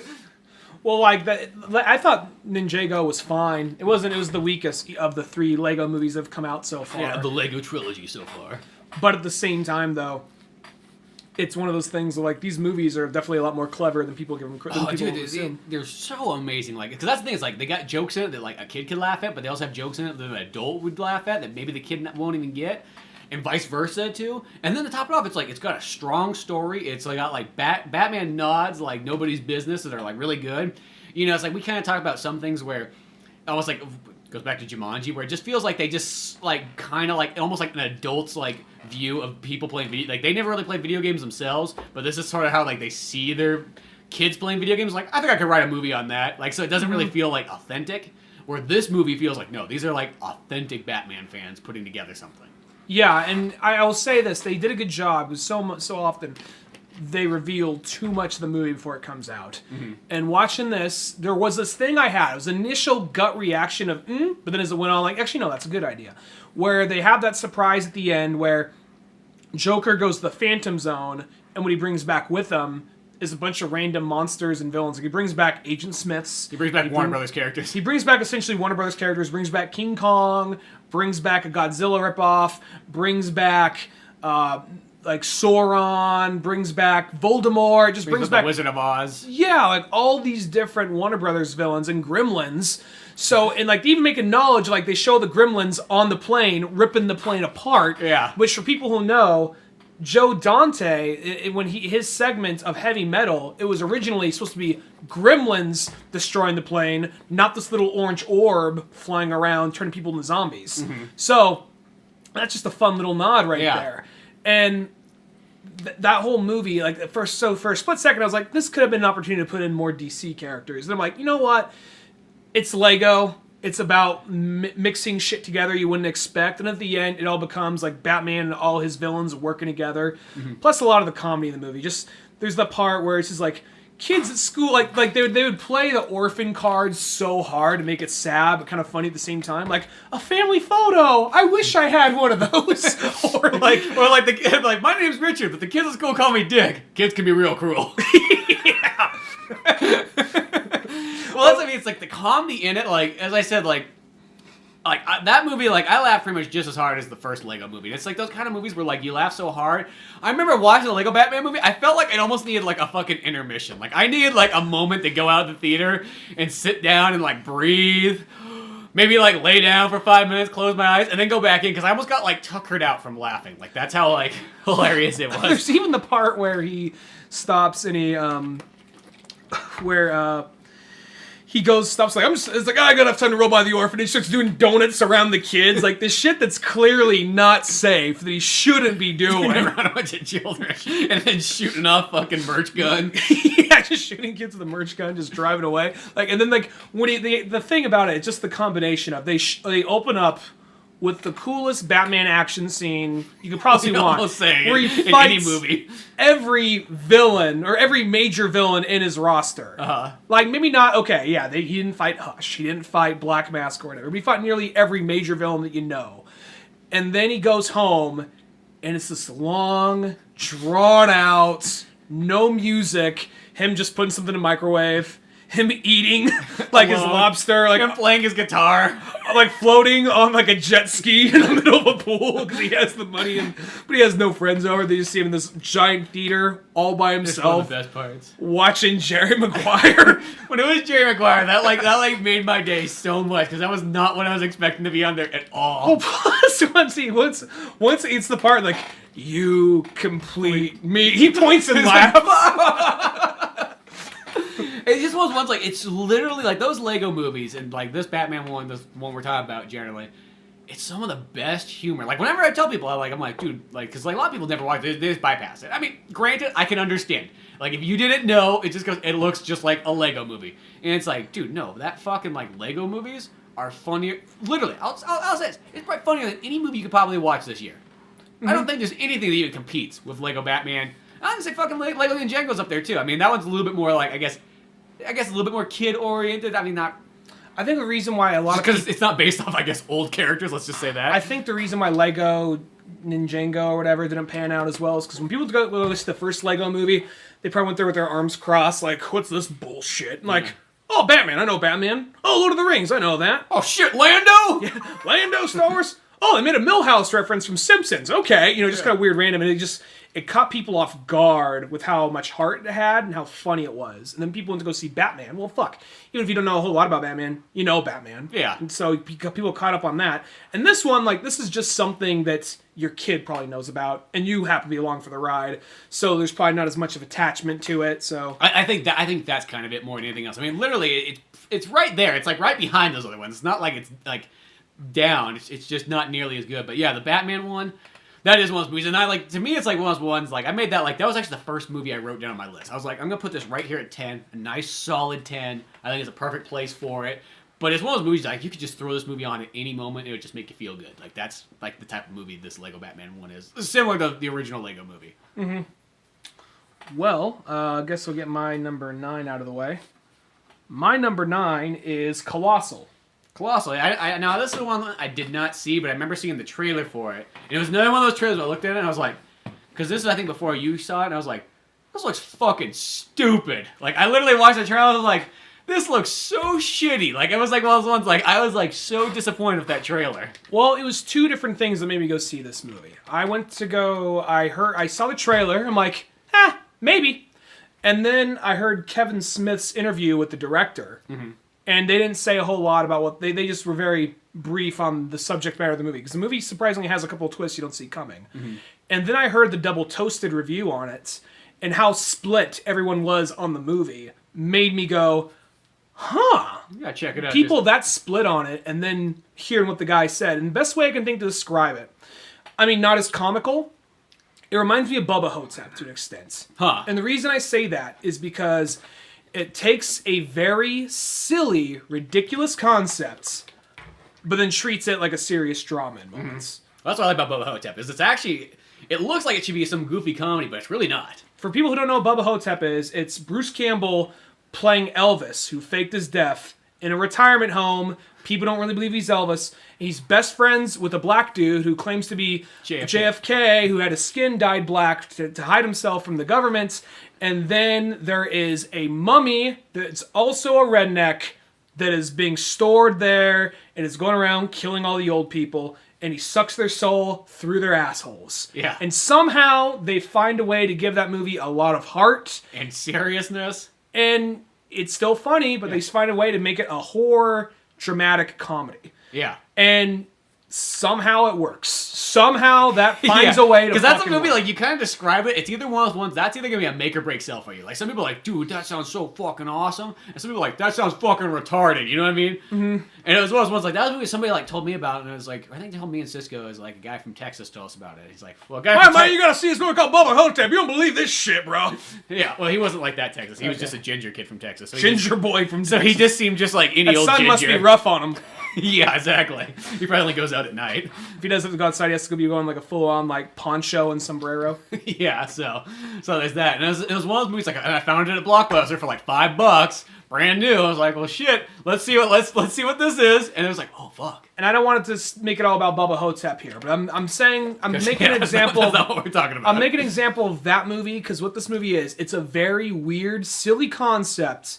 And it's not as silly as Bubba Hotep, but it's a very weird concept and somehow finds a way to make it work. So what happens is Anne Hathaway is a alcoholic who's a writer in New York and basically is let go. She's a party girl. She doesn't really focus on her work as much, and she has her boyfriend basically dumps her. Her very kind of snobby British boyfriend just dumps her. So she's like, okay, well, I guess I'm going home. I think it's Rhode Island or somewhere like that. I think it's somewhere like that. It's some town middle of nowhere. And she goes home trying to get her life back together, and her parents happen to have a house there that's not being rented out to anybody, so she has a key. She just goes there and crashes there for a little while. And while she's there, she meets up with an old friend of hers, and I forget the guy's, I think Jason Sudeikis, I think his name is. And he does a great job. He usually plays like the funny guy and everything, but in this he's playing a much more serious character, much more of a straight-laced man, it seems at first. Mm-hmm. And then she starts drinking again. She got there to kind of get her life together, but she goes there, starts drinking. And one night she comes home and realizes, what the fuck? A monster just attacked Seoul, Korea. Mm-hmm. What the fuck is going on? And then she pieces together, she watches it through certain moments, and she realizes it's doing movements she did the previous night. Mm-hmm. And then she pieces together that if she is on a playground at this time of day, for this period of time, this monster appears there and does what she does. Mm-hmm. Now, here's a part that they kind of eventually showed in the trailer. The Jason Sudeikis character has one too, only his is a robot. Mm-hmm. And they both, at first Jason Sudeikis starts off as this likable, nice guy who's trying to be a friend to her. Then as thing goes on, and this I'm going to go into a little bit of spoiler territory here, just a little bit. It gets kind of creepy. You find out he's not as nice of a guy he is. He's a little out there. He's a little creepy. He's a little possessive.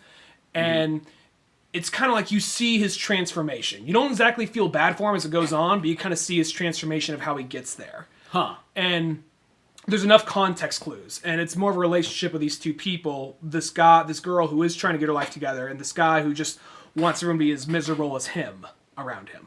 Yeah. And it reaches this point where you see whenever she goes out there, you're going to find out reason, like, how does she keep going out there? If she realizes this happens whenever she goes out there, why does she keep going out there?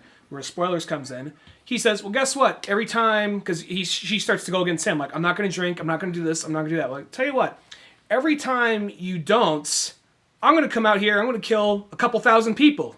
And just starts stomping around the playground. Yeah. Which in Korea, his robot does the same thing. Yeah. And it's also ultimately a move out kind of dealing with, I don't want to go into more than that, but that's actually kind of a big part of the movie right there. And I really recommend it. It's a good movie. Yeah, it's one of those ones, like, as I said, like... It's presented like a romantic comedy. Yeah, it sounds kind of interesting, and it's still, to me, like, at the end of the day, it still sounds kind of dumb. I don't know, it's like, it still feels like a weird kind of concept, like... Not say it doesn't work, but like it is definitely like, to me it sounds just kind of weird. As I said, like, I remember because I was listening to that Kevin Smith one, I'm like, well, this sounds fucking interesting. And then I looked at the trailer, I'm like, this looks fucking stupid. The trailer doesn't do it justice. The movie, it's still, you can still put it as a comedy, but there is a lot more drama. It's a lot more serious than it lets on. And I like what the movie has to say. Yeah. No, it's one of the movies, at some point, I should just check it out just to see it. It does sound kind of like an interesting one, but... So my number 9 is actually Justice League. That's what I put down as my number 9. Funny. Same with me. Did you do that for yours? Wait, I thought. Well, what were you just on then? I was on 9. Well, you said Colossus was number 9. Oh, I guess that's my number 8. My bad. Okay. Well, whatever. Okay, Colossus. Oh, yeah. So okay, Justice League. So I put down Justice League because to me, Justice League is literally like the perfect team up superhero movie that you could ask for. Like it just almost doesn't get any better than that. That movie is so fucking dialed in. I know people out there want to say that it's not that great, but I'm like, I don't care. I fucking watched it twice in theaters. I thought it was fucking perfect the whole way through. I thought it almost had one of the best pacings I have ever seen in almost any movie. That movie moves so fluidly throughout it. There's never a dull moment. There's never a letdown part. There's always enough action, but enough story to go back and forth in it. The comedy never overwhelms it. They keep it pulled back just enough. They don't have joke after joke after joke like a Marvel movie, like they're trying to write a sitcom and forget that they're actually writing a superhero serious movie. I just loved everything about Justice League pretty much at the end of the day. Justice League for me, it's one of those things when we first did it, I was like, I liked it. I thought it was good. And then the more I thought about it, I liked it a bit more. And my problems aren't so much with the story. My only problems is just, I could see like the edge of the scissors peeking from the corner of the camera. I could see there are parts of that movie was kind of edited around and there's probably something more going on there. And I would like to see what that is. Hopefully they release the longer cuts. That's what I hope. I hope on Blu-ray that they actually put just a little bit more in there because that was kind of my bummer to like Wonder Woman is like, I think it's after Batman v Superman, you almost get spoiled because I don't care what anybody says. Like that is like one of the best like second releases of a movie that you like I have ever seen. It's like fucking like in the Apocalypse Now fucking category because you get the Redux version. It's like shit. You take a movie that is already a fucking that was not a masterpiece like Batman v Superman, but Apocalypse Now it's like fuck. It's already a masterpiece, and you throw more footage in it, and it makes it even that much better and weirder and creepier and so on. And then like with Batman v Superman, it's that kind of weird thing where it's like here's a movie. It's not exactly perfect, but you know what's probably gonna fix it? An extra half an hour. And strangely, it fucking does. It makes that movie go to me. Like I think Batman v Superman with the director's cut and the extended thing, it's like a 3.5 out of 4. I mean, that's probably just liking Batman just more than anything, but and Superman and the Justice League and so on. But Justice League itself, I think this movie was just like it is pure fluid all the way through. Like if they could just add anything more to it, that would just be only that much better. There's just a few small things in the movie that bothered me, and I think I took that with me when we first talked about it. They're just small things, kind of like Batman, like he uses the one guy as bait, and the guy actually has a gun, has like an armor like bulletproof vest, and then he's like, "Oh, there's a parademon. I gotta go now." He's just like, "Oh yeah, you're just gonna leave me up here," and just it's like you just left the guy who just tried to pull a gun on you on top of the roof. They're just small things like that. I understand he's got shit to do. Just tie him down, like leave a note for Jim. That's all you really got to do. There's a couple small things like that, and then like there are moments where I felt like it really. I don't want to sound too artsy or anything. There are moments I felt like it really was just kind of on a soundstage, and it felt a little kind of empty to some extent. I mean, not as populated. You know what I mean? Well, and I'll say this. That's how a lot of movies kind of are when I watch them nowadays. It's just like you can kind of almost just see that you're not watching like a real live action movie. You're pretty much watching a cartoon that just happens to have some actors in it. Yeah. And this movie definitely has that look to it too. And like, I'm not saying like I've kind of accepted it by this point because just about every movie's like that anymore, unless you get like a drama or maybe a comedy. Very rarely you get something that has that feel, but at the exact same time, regardless of what I just said, what's most important about a Justice League movie is how does the team interact together. And I guess that's what I was a little worried about going in, because like, okay, we know Batman, we know Wonder Woman, no Superman. These are, but even though he's going to come in later, these are characters, they're just dropping in this one out of nowhere. So I know how they are in the comics, but how are they going to interact in this suddenly? Yeah. And then you're like, oh, they all interacted great together. When they're all together, that's the best parts of the movie. And I heard people saying the first 30 minutes or first 45 minutes of this movie seems unbalanced and seems a little... Yeah, fucking right. I thought it just seemed... I don't know, I'm used to reading comics and I'm used to seeing like, meanwhile over here, meanwhile over there, and all their stuff came together great. I thought all the characters stood out in their own way. Nobody seemed like a repeat, because I was like, okay, so we have Aquaman and Flash. So we have two funny guys? I'm like, oh, well no, Flash is just awkward. Aquaman is just more aqua bro and aqua douche. Yeah, so exactly. And those are two very different kinds of comedy, and they both work. Yeah, well, in Aquaman 2, he's not like first and foremost comedy. The comedy's sort of like a secondary thing, where Barry's the only one who's first and foremost comedy. Mm-hmm. You know, everybody else, they might have a couple of jokes, but they're more serious characters. Barry's that, and that's the thing. in the wrong hands, you would have had everybody fucking throwing jokes. You know what I mean? Yeah. But by keeping it like, okay, there's Barry, and he's just awkward, just like that. That's like his kind of thing, which he seems almost more like a Wally, but that's no. Yeah. Like, whatever, that's fine. You need that one thing. Because sometimes I'll say this. I'll use a Justice League, a DCU movie. The Justice League, the very first one they did where they started doing the continual stuff. What was that one called? Because that was Justice League War. Yeah, Justice League War. That one, I remember the problem they had is they made like 3 characters, like the comedy ones. They made like Green Arrow comedy, Hal Jordan, and Flash. Was Green Arrow on that one? No, it wasn't. It was Hal Jordan and Flash, and then somebody else. Like it was like, okay, it's like they were totally trying to Marvel it. Shazam was they were trying to Marvel it, and it was like, pick one guy. Let one guy be the comedy guy. Don't let them all be that. That's too much comedy. Mm-hmm. And it's not that movie's bad, but I look at that movie as kind of one of the weaker of the DCU ones. Yeah, someone just saw Avengers when they wrote somebody saw Avengers because it was right on that same time and just said, yeah, let's do that. But no, in like Justice League, it's just so balanced, and I like is everybody has their like moments, and nobody feels like they outweigh anybody else. Like it's all like perfectly. Everybody has their own scenes. Because that could have easily been the Batman Wonder Woman show, and you would have like had just like micro moments everybody else. But no, everybody has a balanced approach to it. Everybody has their scenes. Everybody has their moments, and so on. And even when Superman comes, he still has his scenes and moments. He's still allowed to have his stuff to be equaled out too. Mm-hmm. Yeah, and it's one of those things where it is a little bit of course correction. You could see they're trying to make it funnier. They're trying to make it a little more lighthearted, but it's not to the level of it being, like you said, throw a joke out every 3 lines. Oh, it's not Thor 3, let's say that. It's not Thor 3. Because Thor 3 was literally like one... Not my list. I'm assuming not your list either. No, not my list either. And I know that movies, I know like when we first talked about, like, because that movie did, like, when I first watched it, it was like that kind of like arms crossed to being like at the end. I was like, oh, that actually was kind of fun.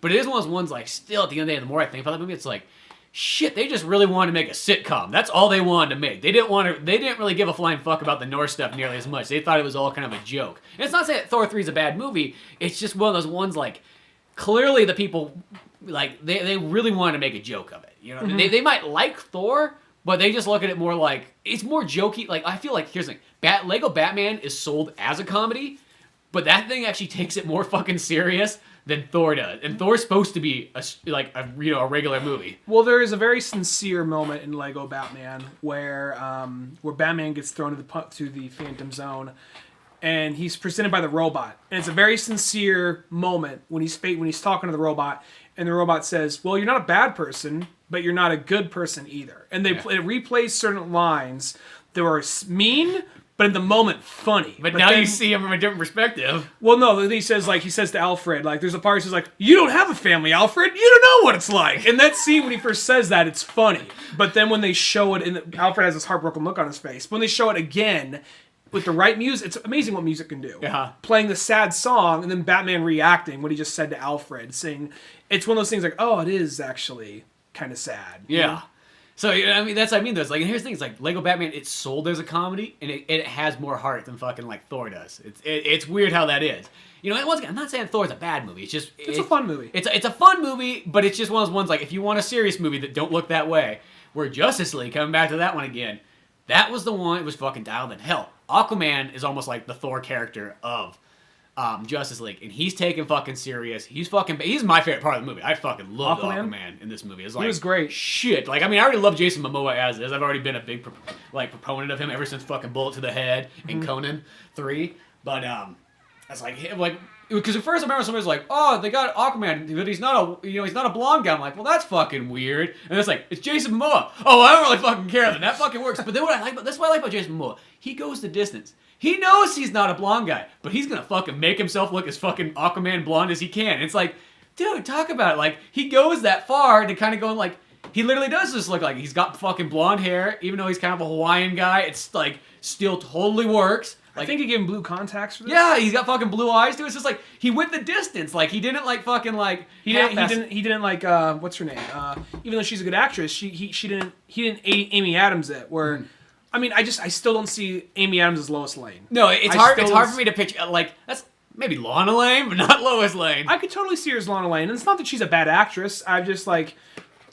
Just Lois Lane is known for being either black or dark brown hair. She is known for those two things. So, red hair, blue eyes, it's one of those things, it takes me out of it. Yeah, it's just kind of like... I don't know. Even though he's clearly not a white dude, at least it doesn't matter. He goes the distance. If you're not a white, I could totally see a Samoan dude being Aquaman. I could totally see that, and the fact that he's like, why not? I'll throw in some contact lens. I'll have some blonde hair. Whatever. I mean, it's like Jason Momoa. He goes the fucking distance, and it works because there's more than one type of Aquaman. There is clean-shaven Boy Scout Aquaman with the orange chainmail and the green pants, and then there is 90s warlord Aquaman. My mullet and fucking claw hands. And this is like a combination of both, because half the time he's walking there with no shirt on, looking like 90s Aquaman. Yeah. Other half the time he's like, you know what? I got this chainmail armor that kind of resembles the orange classic line. So he's a good balance, and that's the thing. Their DC's doing everything they can. Like, dude, we gotta fucking sell Aquaman.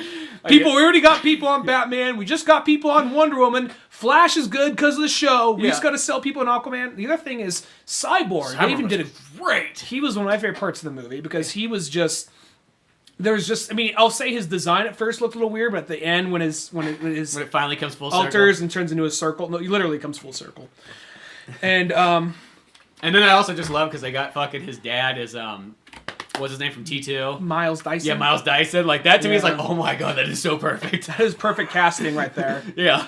And yeah, I think people were being a little too hard on this movie because that's the thing with this movie is you would hear people say, you know what? It's good. It's not perfect. That just seems to be the general consensus. But then there's people just like, one of the worst superhero movies ever made. Like, shut the fuck up, dude. Well, I think there's just a lot of people that they just want to rebel rabble a fucking DC thing. I think there's just a lot of people just it just stems back. It's like Star Trek. It's almost like there's just those people. It's like they may have never fucking watched a single episode of Star Trek, but they're like, there's a Star Trek convention. Let's go beat up some fucking nerds. You know what I mean? Like, and I feel like DC gets that same thing too. Like Marvel sort of gets a pass. I don't know why that sort of is, but Marvel always sort of gets a pass. But DC is always ridiculed. Well, how much? Whether you love or hate Marvel, or whether you love or hate Marvel, you could see that they kind of are very concise of what they're doing. Where DC, they are kind of freeballing it. They're figuring it out as they go along. And even in this movie, even though I like this movie a lot, there's still some things in it that shows that they were definitely doing some post-correction editing. I think another 30 minutes of this movie could actually help it. I think so too, because this is a weird movie. It's fucking short. Yeah. Like, this movie is like under 2 hours. It should be like two. You know what I mean? Like fucking Batman v Superman's almost 3 hours. Wonder Woman's 2 hours and 20 something minutes. Fucking Man of Steel's like 2 hours and 25 minutes. Fucking I think Green Lantern's over 2 hours long as well too. Not by much, maybe like 2 hours and 10 minutes. So it's kind of odd that this one. I mean, Batman Dark Knight Rises fucking 2 hours almost and 45 minutes. So it's weird that this movie was under. It was like an hour and 50 minutes. I'm like, what? Mm-hmm.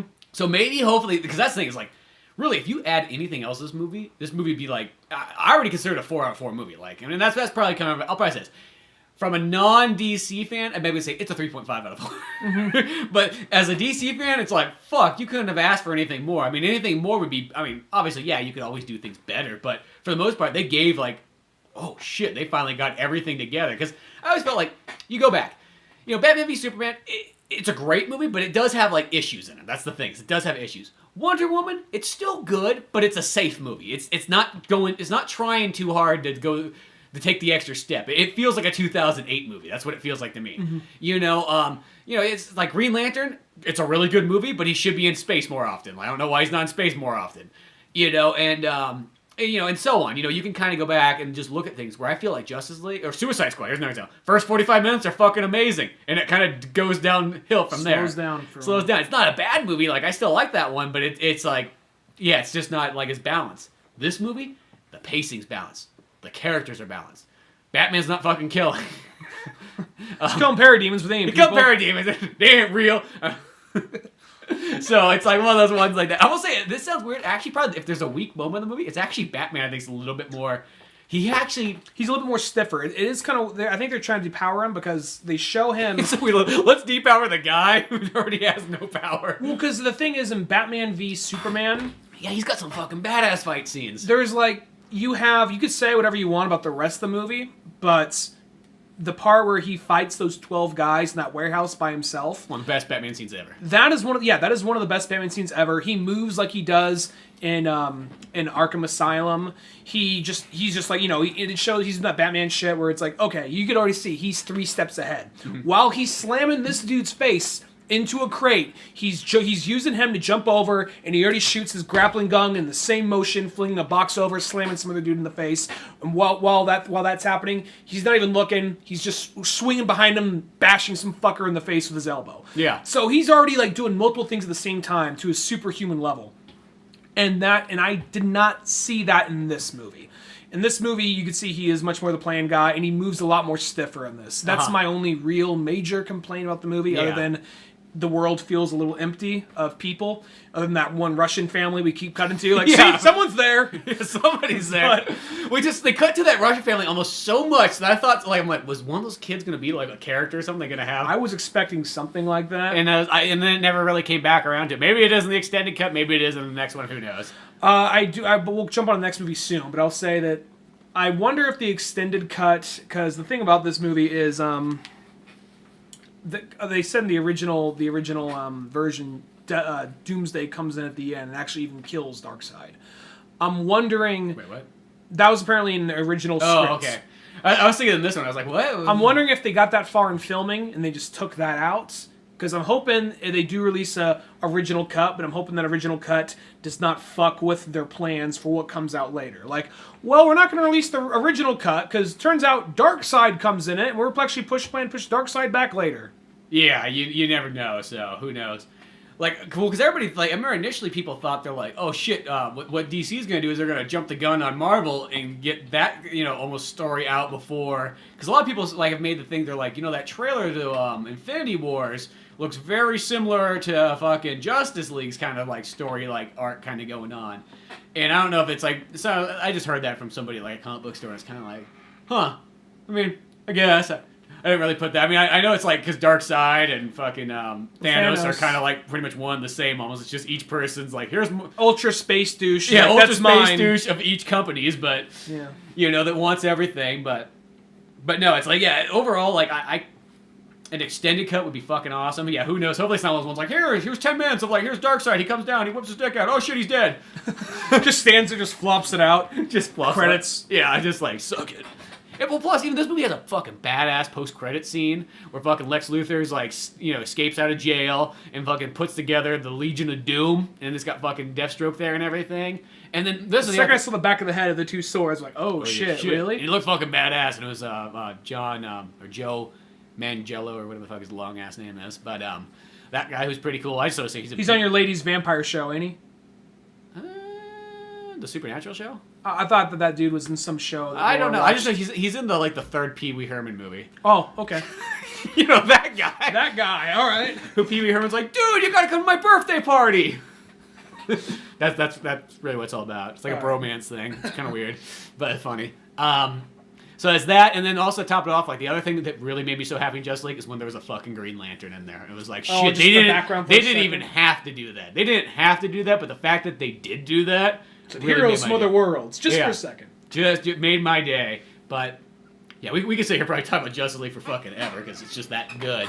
See, that's what I want to. I feel like it's kind of low on my list. It should be higher up there, but I don't know. These next ones I have are so fucking good too. That's just how this year was. But yeah, Justice League. I say Justice League's a 4 out of 4 movie, and it's like, well, it says how shit. much What's gonna come up next then? He can't go any farther. Says how much you like everything else right here. Exactly. So you did your number 8 already, right? That was Justice League, I guess, because it was right after Colossal. Yeah. So my number 8 was John Wick 2. John Wick 2. Did you ever get around to seeing this one? Never had a chance. Shit, you missed out on this one too. You missed out on all the good action movies. Yeah, you were watching all like the girly films, and I was watching all the manly films. I'm watching all the emotional like drama movies. Yeah. You're like, why can't did you see Lady Bird? Why Ingrid Goes West about these women finding themselves and they're standing fighting over Instagram photos, and you're watching movies where like old men are like trying to kill each other. I got some superhero shit on here. We're good. But no, John Wick 2. You gotta see this movie because I call this movie. It is like almost like if it was a book, it would be the handbook on how to create action scenes. Like literally, like action scene after action scene in this movie are so well put together, so fucking good. That, like you just always kind of wonder, like, oh, how are you gonna be able to top that? And they find a way to top it the next time around, and they're just so clever. They're I mean, you can have cool action even if it's kind of like chaotic, and it's just like, oh, it's two guys shooting at each other. Oh, one guy hides behind the table, and the other guy keeps shooting there. But John Wick adds like this almost like extra layer and then another layer into it. And like in the first John Wick's fucking awesome too, but the second one, like I'll probably say maybe the first one like story-wise maybe seems like, I don't know, maybe a little bit tighter. Where this one's more like, how do we get John Wick back in here? Oh shit, he made this deal at one point. Throw him back in the game. He has to go back. It's like, but who cares? Whatever. Fuck. That's not what you're here for. Well, it's also one of those things. John Wick was just such a simple story. Like, what happened? They took my wife. They took my dog and my car. Yeah, that's all I need. And then just like, oh, there's also a secret society of assassins that go by certain rules. Oh, I didn't know that going in to see the movie. Yeah, so, and that right there was like the fucking really their cool own part. currency, their own little world. They go by their own little rules. Yeah, they got their own rules. It's all kind of high class and fancy, yet they're killing each other like it's no big deal. Exactly. But yeah, John Wick 2, it's just these action scenes in it are so fucking good. I mean, this movie right here, you could rate it, if you're rating it just by pure action scenes, I could even say it'd be almost even like the top 10 of all time. It's like, it's amazing how well dialed it is. That's why, like, when I heard that this was the guy who was gonna fucking do Deadpool 2, you're like, well, shit, that director is doing it? Well, that's that makes fucking... sense. Yeah, it's like, God, I'm down for that, you know? It just, you know, Keanu Reeves just putting his all into it, and then it's got fucking, you know, a little bit of comedy in there, but it works, because it almost always involves, like, the Assassin's Organization. Killing. Yeah, can't kill or so on. Like, there's a part where these guys, like, him and this one guy are just fighting back and forth, back and forth, back and forth, back and forth, back and forth, and they finally get inside. Like, the assassins are like, oh, boys, you can't do that in here. So, like, oh, okay. And they go sit down at the bar and have, like, a drink, because they know they can't do it. They're all very professional about it, and so on. But, yeah, this movie was that one where it's just, like, it was so fucking good. It came out, at the beginning of the year. It's fucking, like, February or something like that. So, obviously it won't be on anybody's probably list because of that. But, no, as far as action movies go, like, John Wick 2... I'd say it's actually better than the first one. I actually would say, by far, just because of how good those scenes are. I mean, just all kinds of cool stuff. There's a part where they're like, him and this one guy are battling, and they're almost going through where there's all these, like, civilians around. They both have silenced pistols, and they're kind of hiding it, and one guy's on the top floor, and one guy's on the bottom floor, and as they're kind of going, they'll, like, shoot off a shot, and then keep walking a little bit farther, and then shoot off a shot below it. Like, nobody around them seems to notice what's going on, and so on. Yeah, I really did want to see this movie. It just slid by me. Yeah, it's just one of those ones where it's like, oh, yeah, I'm kind of, yeah, it's also, I'm surprised you didn't see this one, just for the fact it's been out for, like, almost a year. Yeah, no need to twist the knife. Yeah. You know how it is, just saying. Well, there's even a part, too, where it's like John Wick gets put on, like, the hit list or whatever, so, like, everybody who's, like, a fucking assassin Homeless gets mafia? on their phone. Well, there's that part, too. I'll come up to that in a second. That's the part that saves him from all this. But so he's going around, and there's just all these, like, different, like, assassins. They put, like, some character into him and some creativeness. So he just keeps going, just, like, bloody and beating. And he's assassin. like, fuck, I gotta fight another guy. Fuck, I gotta fight another guy. And he just keeps going and killing and murdering and so on. Then he finally goes to the homeless mafia, which I thought was, like, what a cool concept. And it's run by Lawrence Fishburne, which only makes it that much more amazing. Yeah, that was there for another reason. Like, this has to be Larry Fishburne. Yeah. Why? Because it's fucking Neo! Exactly. Why do I need to explain this to you? Exactly. But no, John Wick 2, fucking amazing. That's my number 8. Okay, so my next one, and this is gonna be another girly emotional drama. No, but girly man, come on, girly man. Some action on this. I got plenty of action, but this is where we might start swinging some fists. I know we're gonna disagree on this. My next one is Spider-Man: Homecoming. Oh yeah, Spider-Man: Homecoming. So here's the thing. I know we've been talking about this in detail, but here's the reason I like this movie so much. Spider-Man, for a while, we've seen a bunch of Spider-Man movies. And I love the Raimi movies. The first two the most, but number 3 is still enjoyable. Mm-hmm. The Andrew Garfield, the first one, I liked it, but at the same time, I was like, we can move a little quicker here. It's not that it's even a bad movie. Well, it's one of those movies, if the other Spider-Man movies before it didn't exist, it would be perfect. Exactly. I kid you not. It is actually like a perfect start movie. But we already saw it. That was the only downfall. Like 8 years sooner. Yeah. And so it's like it was a little too soon. And then we get to Spider-Man. I know you like Amazing Spider-Man 2. But the thing about Amazing Spider-Man 2 is it's trying to do... It was kind of like Batman v Superman, but still not even as good as that to me, because it was just trying so hard to put everything on the fast track to get a Spider-Man universe going, to keep it out of Disney's hands. Mm-hmm. And maybe the end result could have been something really cool, but the fact is, the movie itself just didn't stand out. And it wasn't like a god-awful movie, but I don't know. I mean, we'll talk about a little faint heads up here. We will talk about Jimmy Fox later, and I think Jimmy Fox would have been perfect for Electro, but at the same time, his performance for Electro... A little over the top. he was like Riddler from... He was 66 in it, Batman style. Yeah, he was like Riddler from like Batman Forever or Batman 66. And I don't know, I think Jimmy Fox would have been perfect for Electro, but just the way they wrote him and the way they had him just being this really over the top nerd. Like, no, I want him being a crazy psycho in a different way. But regardless of that, Spider-Man Homecoming did something. It was a different kind of Spider-Man movie. Yes, it was a comedy. Yes, it was way more lighthearted. But earlier you said that a lot of Marvel stuff didn't take itself seriously this year. Mm-hmm. My thing with this movie is there wasn't enough soup, because I think that something about Thor is about universes ending. Thor is about Asgard being destroyed. It's about a bond between a brother and two brothers and their father, that coming down. Yeah. And it's all kind of jokey. Where Spider-Man, it's a high school movie. Mm-hmm. It's a high school movie, and we happen to deal with a little bit of superhero shit along the way. Yeah. And the whole time, we've always seen Spider-Man kind of slumming it. We've always seen him slumming it. So for once, like, oh, look, we're going to actually give you kind of an internship kind of program. Mm-hmm. You're going to give you a head up in the world by working with Tony Stark, but that still in some way backfires. It's still kind of hard for him. He still has trouble with that. Mm. And we see him have this high-tech shit, but it still holds him back because he's not prepared for it. And the thing is, I found the comedy actually good. And there was no moment to me in that movie that felt like a ruined moment. Like Guardians of the Galaxy 2. That almost made my list. But the thing about it is... It does have... Because even in my second viewing of Guardians of the Galaxy 2, I still... All the moments are like, they're still there. They don't go away in the second moment. And I love Guardians of the Galaxy 2. That literally almost made my list. But yeah, I'm actually surprised Guardians is... Because if I would have chose one of the Marvel Studios movies, it would have been Guardians of the Galaxy. That was actually on like my list and picking stuff. And it was like...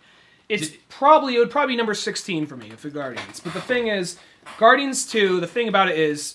It realistically is a better story than Guardians 1, but Guardians 1 is executed better for what it is. Yeah. Because Guardians has some legit, serious moments, and some moments really tug at your heartstrings. Yeah, and like really well, too. And the whole thing about the movie is, it's right in front of me. I don't know why it took someone else to point this out, but it's literally about ego, no pun intended, because like they all have to overcome their ego, and they're fighting a villain named Ego, so it's literally kind of spelt out for you. Everybody's, their problem is their ego in that movie. And so that movie has some deeper things going on. The thing is, as soon as we get a very tense, serious moment, cut back to like, oh no, we just came across all the bones of Ego's children, and all of a sudden we cut back to like hyperspace, their eyes are all big, like zigzag. Yeah, and it's like, okay, maybe that should have been a scene or two down the line. Yeah, or you gotta have like it's almost like it's missing the middle scene. Well, realistically, they should just cut out certain ones. Yeah. Or it's like, the tell them it was Taserface. And I'm not just trying to bring down that movie for the fuck of it, because I did like it. I own it even. Mm-hmm. It's just Spider-Man... So do I! Spider-Man never raised the moment up to bring it down. It was all pretty... It started off as a lighthearted movie, and the couple of serious moments in the movie really got its point across. Like the part, spoilers ahead... When Vulture ends up being Liz's dad, and the way he pieces together that he's actually Spider-Man right there in the car, and he's like, oh, fuck. Because it makes sense. It's a logical way, and it's not too much of like, how is he Spider-Man? And the way they present Vulture. Well, really, Vulture to me, like, that's the part, because, like, I'll say, Spider-Man Homecoming, like, maybe it's also, like, it's one of those movies, like, I haven't gave it a second watch, and maybe I was just kind of disappointed in it just for the fact that, like, I saw where Amazing Spider-Man 3 was going, and it sounded like it was going to be fucking amazing. And then I see Spider-Man Homecoming, and it just feels kind of like, well, shit, here's this, like, simple fucking movie again. Like, I feel like we're back to straw one. But Vulture himself and fucking Michael Keaton, pure amazing. Like, that to me was the saving grace of the movie. Like, stuff I didn't care for in that movie is I didn't like how Iron Man, like, was pretty much coaching him. Because I feel like Spider-Man's his own man. But that also happened in the comics for a brief period. In Ultimate Spider-Man, he did have Captain America and Iron Man coaching. You know what I mean? But like, I think of like old school Spider-Man where Spider-Man's his own man. Like, but it's still something. You know what I mean? From Like, the comics. I know it's kind of weird because Spider-Man's like one of the oldest characters, but he still gets put in the boy chair every single time. Still like kid stable. Shit, yeah, he's fucking been around longer than Iron Man. But who the fuck's coaching him at the end of the day? Fucking Iron Man. I mean, if Captain America's coach, that's okay. That's America coaching you now. Shit, you let the captain say what he needs to say, but fucking Iron Man, fuck that guy. He shouldn't be coaching you. You came before him, goddammit. Well, at the same time, he's just much more of a youthful character. I mean, Spider-Man's always seemed a lot more youthful than this.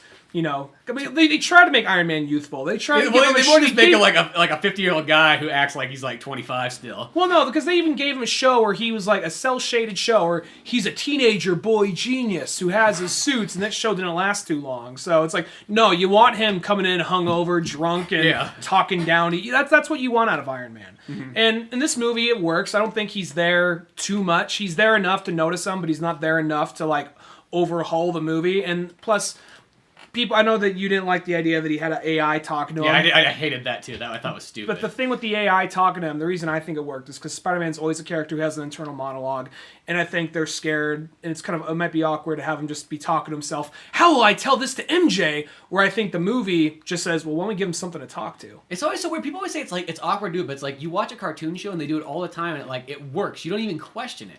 Like, I just don't. I just feel it's just nobody does it that often. And there's just that saying that somebody had at some fucking film school a long time ago. They're like, "Oh, narration is shitty storytelling." And from that point on, people are so afraid to put narration in movies because some fucking douchebag out there said that at one point in time. And it's kind of like, I feel like that sort of corrupted live action movies that you almost never see narration. And I like that kind of stuff, actually. Like, I personally, people, I like Blade Runner with the narration in it actually more. I think it adds more depth to the movie. Mm-hmm. I don't got a problem with that kind of stuff, because I like fucking old school movies. I feel like the people that hate that are the same people that hate Comic Sans. Like, why do you hate Comic Sans? I just do, because the internet tells me to. It's just so fucking stupid. Oh, why? It just is! Like, all right. Yeah, it's just like illogical arguments. And the one thing for me is like, I just felt like they try to make Spider-Man this movie like too much like almost like baby Iron Man. It's like Spider-Man's just such a unique character that he doesn't need this fucking like extra help. And what I kind of like about Spider-Man is he's a guy who's always trying to do good. And it's almost like, fine, make him like yeah, I want to be like Iron Man and Captain America, but I'm always kind of stuck here in Queens fighting like these other kind of things going on, and I don't get to get sent to outer space, and I don't get to do this and so on. But you know, like, I don't know. I feel like it was too much like handouts for Spider-Man's. Like, I like it's like this way I look at it. Fucking Peter Parker's a fucking child genius. You know what I mean? Like, he doesn't need people inventing shit for him. He invents that shit for himself. Fuck, he made that web stuff when he was a teenager. Yeah, in this he still makes the web shit for himself. They show he does that part. But the thing about this movie is they show that he can do it himself because they literally take everything away from him, and he still does it himself without the Iron Spider suit. Yeah, and he still gets it done, and he still totally does it. Well, that's part of like the story. And you realize that the Iron Spider suit was holding him back to some extent. Mm-hmm. So it's one of those things that I think this movie because we said this before. Sometimes superhero movies are getting so big, and we're going to the next movie in just a second. But the thing is, here's an example. Sometimes it feels like some of these movies are getting so big, and this isn't a superhero movie per se, but Ready Player One. It looks so fucking huge. It looks so crazy and expansive. Looks like it's going everywhere, just throwing in every single fucking character they have the rights to, whether it be Street Fighter, Overwatch, Chucky, Gundam, Iron Giant. Yeah, they're just throwing all this fucking shit in there, and it's almost kind of overwhelming. So now it's almost like, well, how do we do the next thing? Well, what if we just took it a step back, like Logan, made it a simple story, like Spider-Man: Homecoming. We've seen Spider-Man fighting 6 villains at once and trying to save the city from. We really have never seen him fight 6 villains. You know at what once I mean? in But the fighting movies, like 3 villains, like because that's one thing because I've always been waiting for the Spider-Man movie to finally get to that point. Sinister Six. If we never got not even just Sinister Six, but like. Because that's always the thing about Spider-Man. Spider-Man has, I will say this, out of Marvel characters, he's got so much better villains than probably everybody else. He's got a lot of good villains, but at the same time, we've seen so many movies where he's fighting 2 to 3 villains at once. Because we had that. That's what Spider-Man 2 was. That's what Amazing Spider-Man 2 was.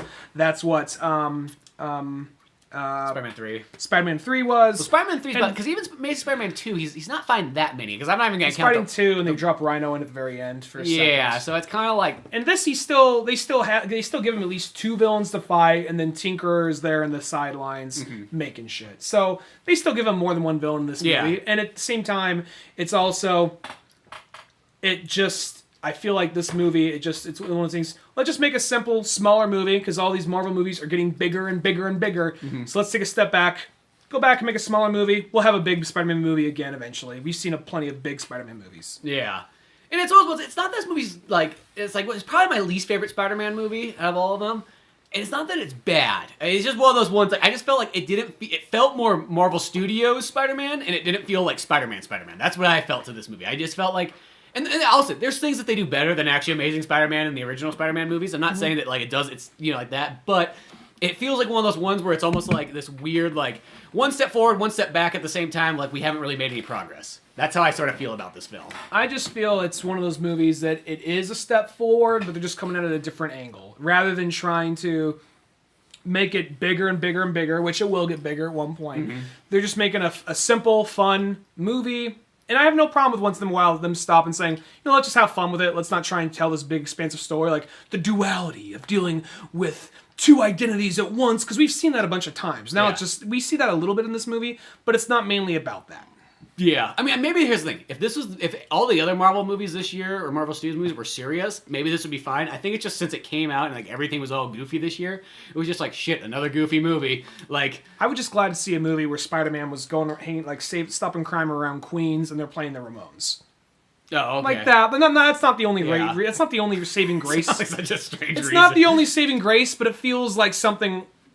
Seems like something a Spider-Man movie should have, because so many movies like this big orchestral score, like I'm coming swinging in, saving the fucking day, and this is more of like just a young kid trying to figure it out. So it has something like the Ramones backing him up, and he's trying to. And like I'll be honest, like the other Spider-Man movies have this big kind of like, it's New York, it's the Big Apple, it's a big fucking deal, it's the glitzy, glammy part of the city, and this is more like I'm in Queens trying to figure this shit out, so it felt like it focused more on a little bit more on the side kind of stuff.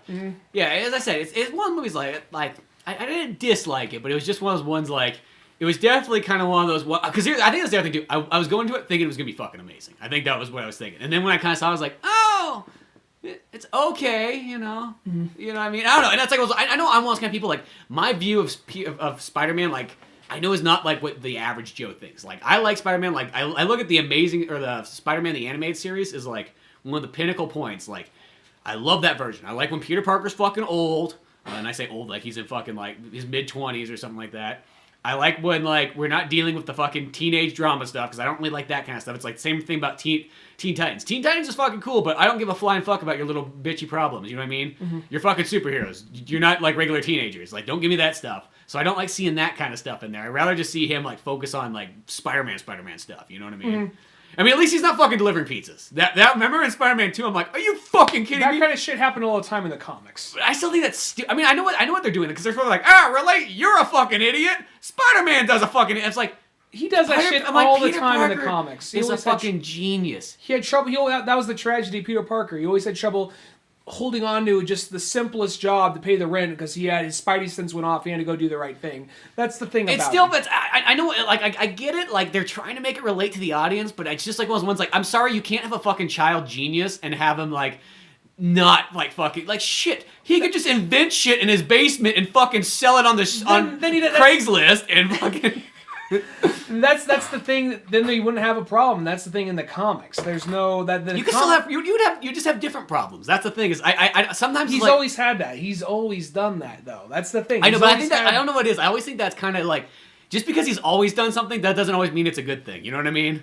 It's just going through a small plot. And that was also meant to be when he was like in his early college days. That's not like meant to be Peter like in his 30s. You know, I know the actor's like 35. I mean, give a fuck. It's like he's already fucking inventing shit in his teens. Like I just feel like delivering pizzas. I'm just like, you know what I mean? Like shit. Like a guy who's getting fucking A+ should not be delivering pizzas. That's all I gotta say. You know what I mean? Like he could find something better. He's in fucking New York City.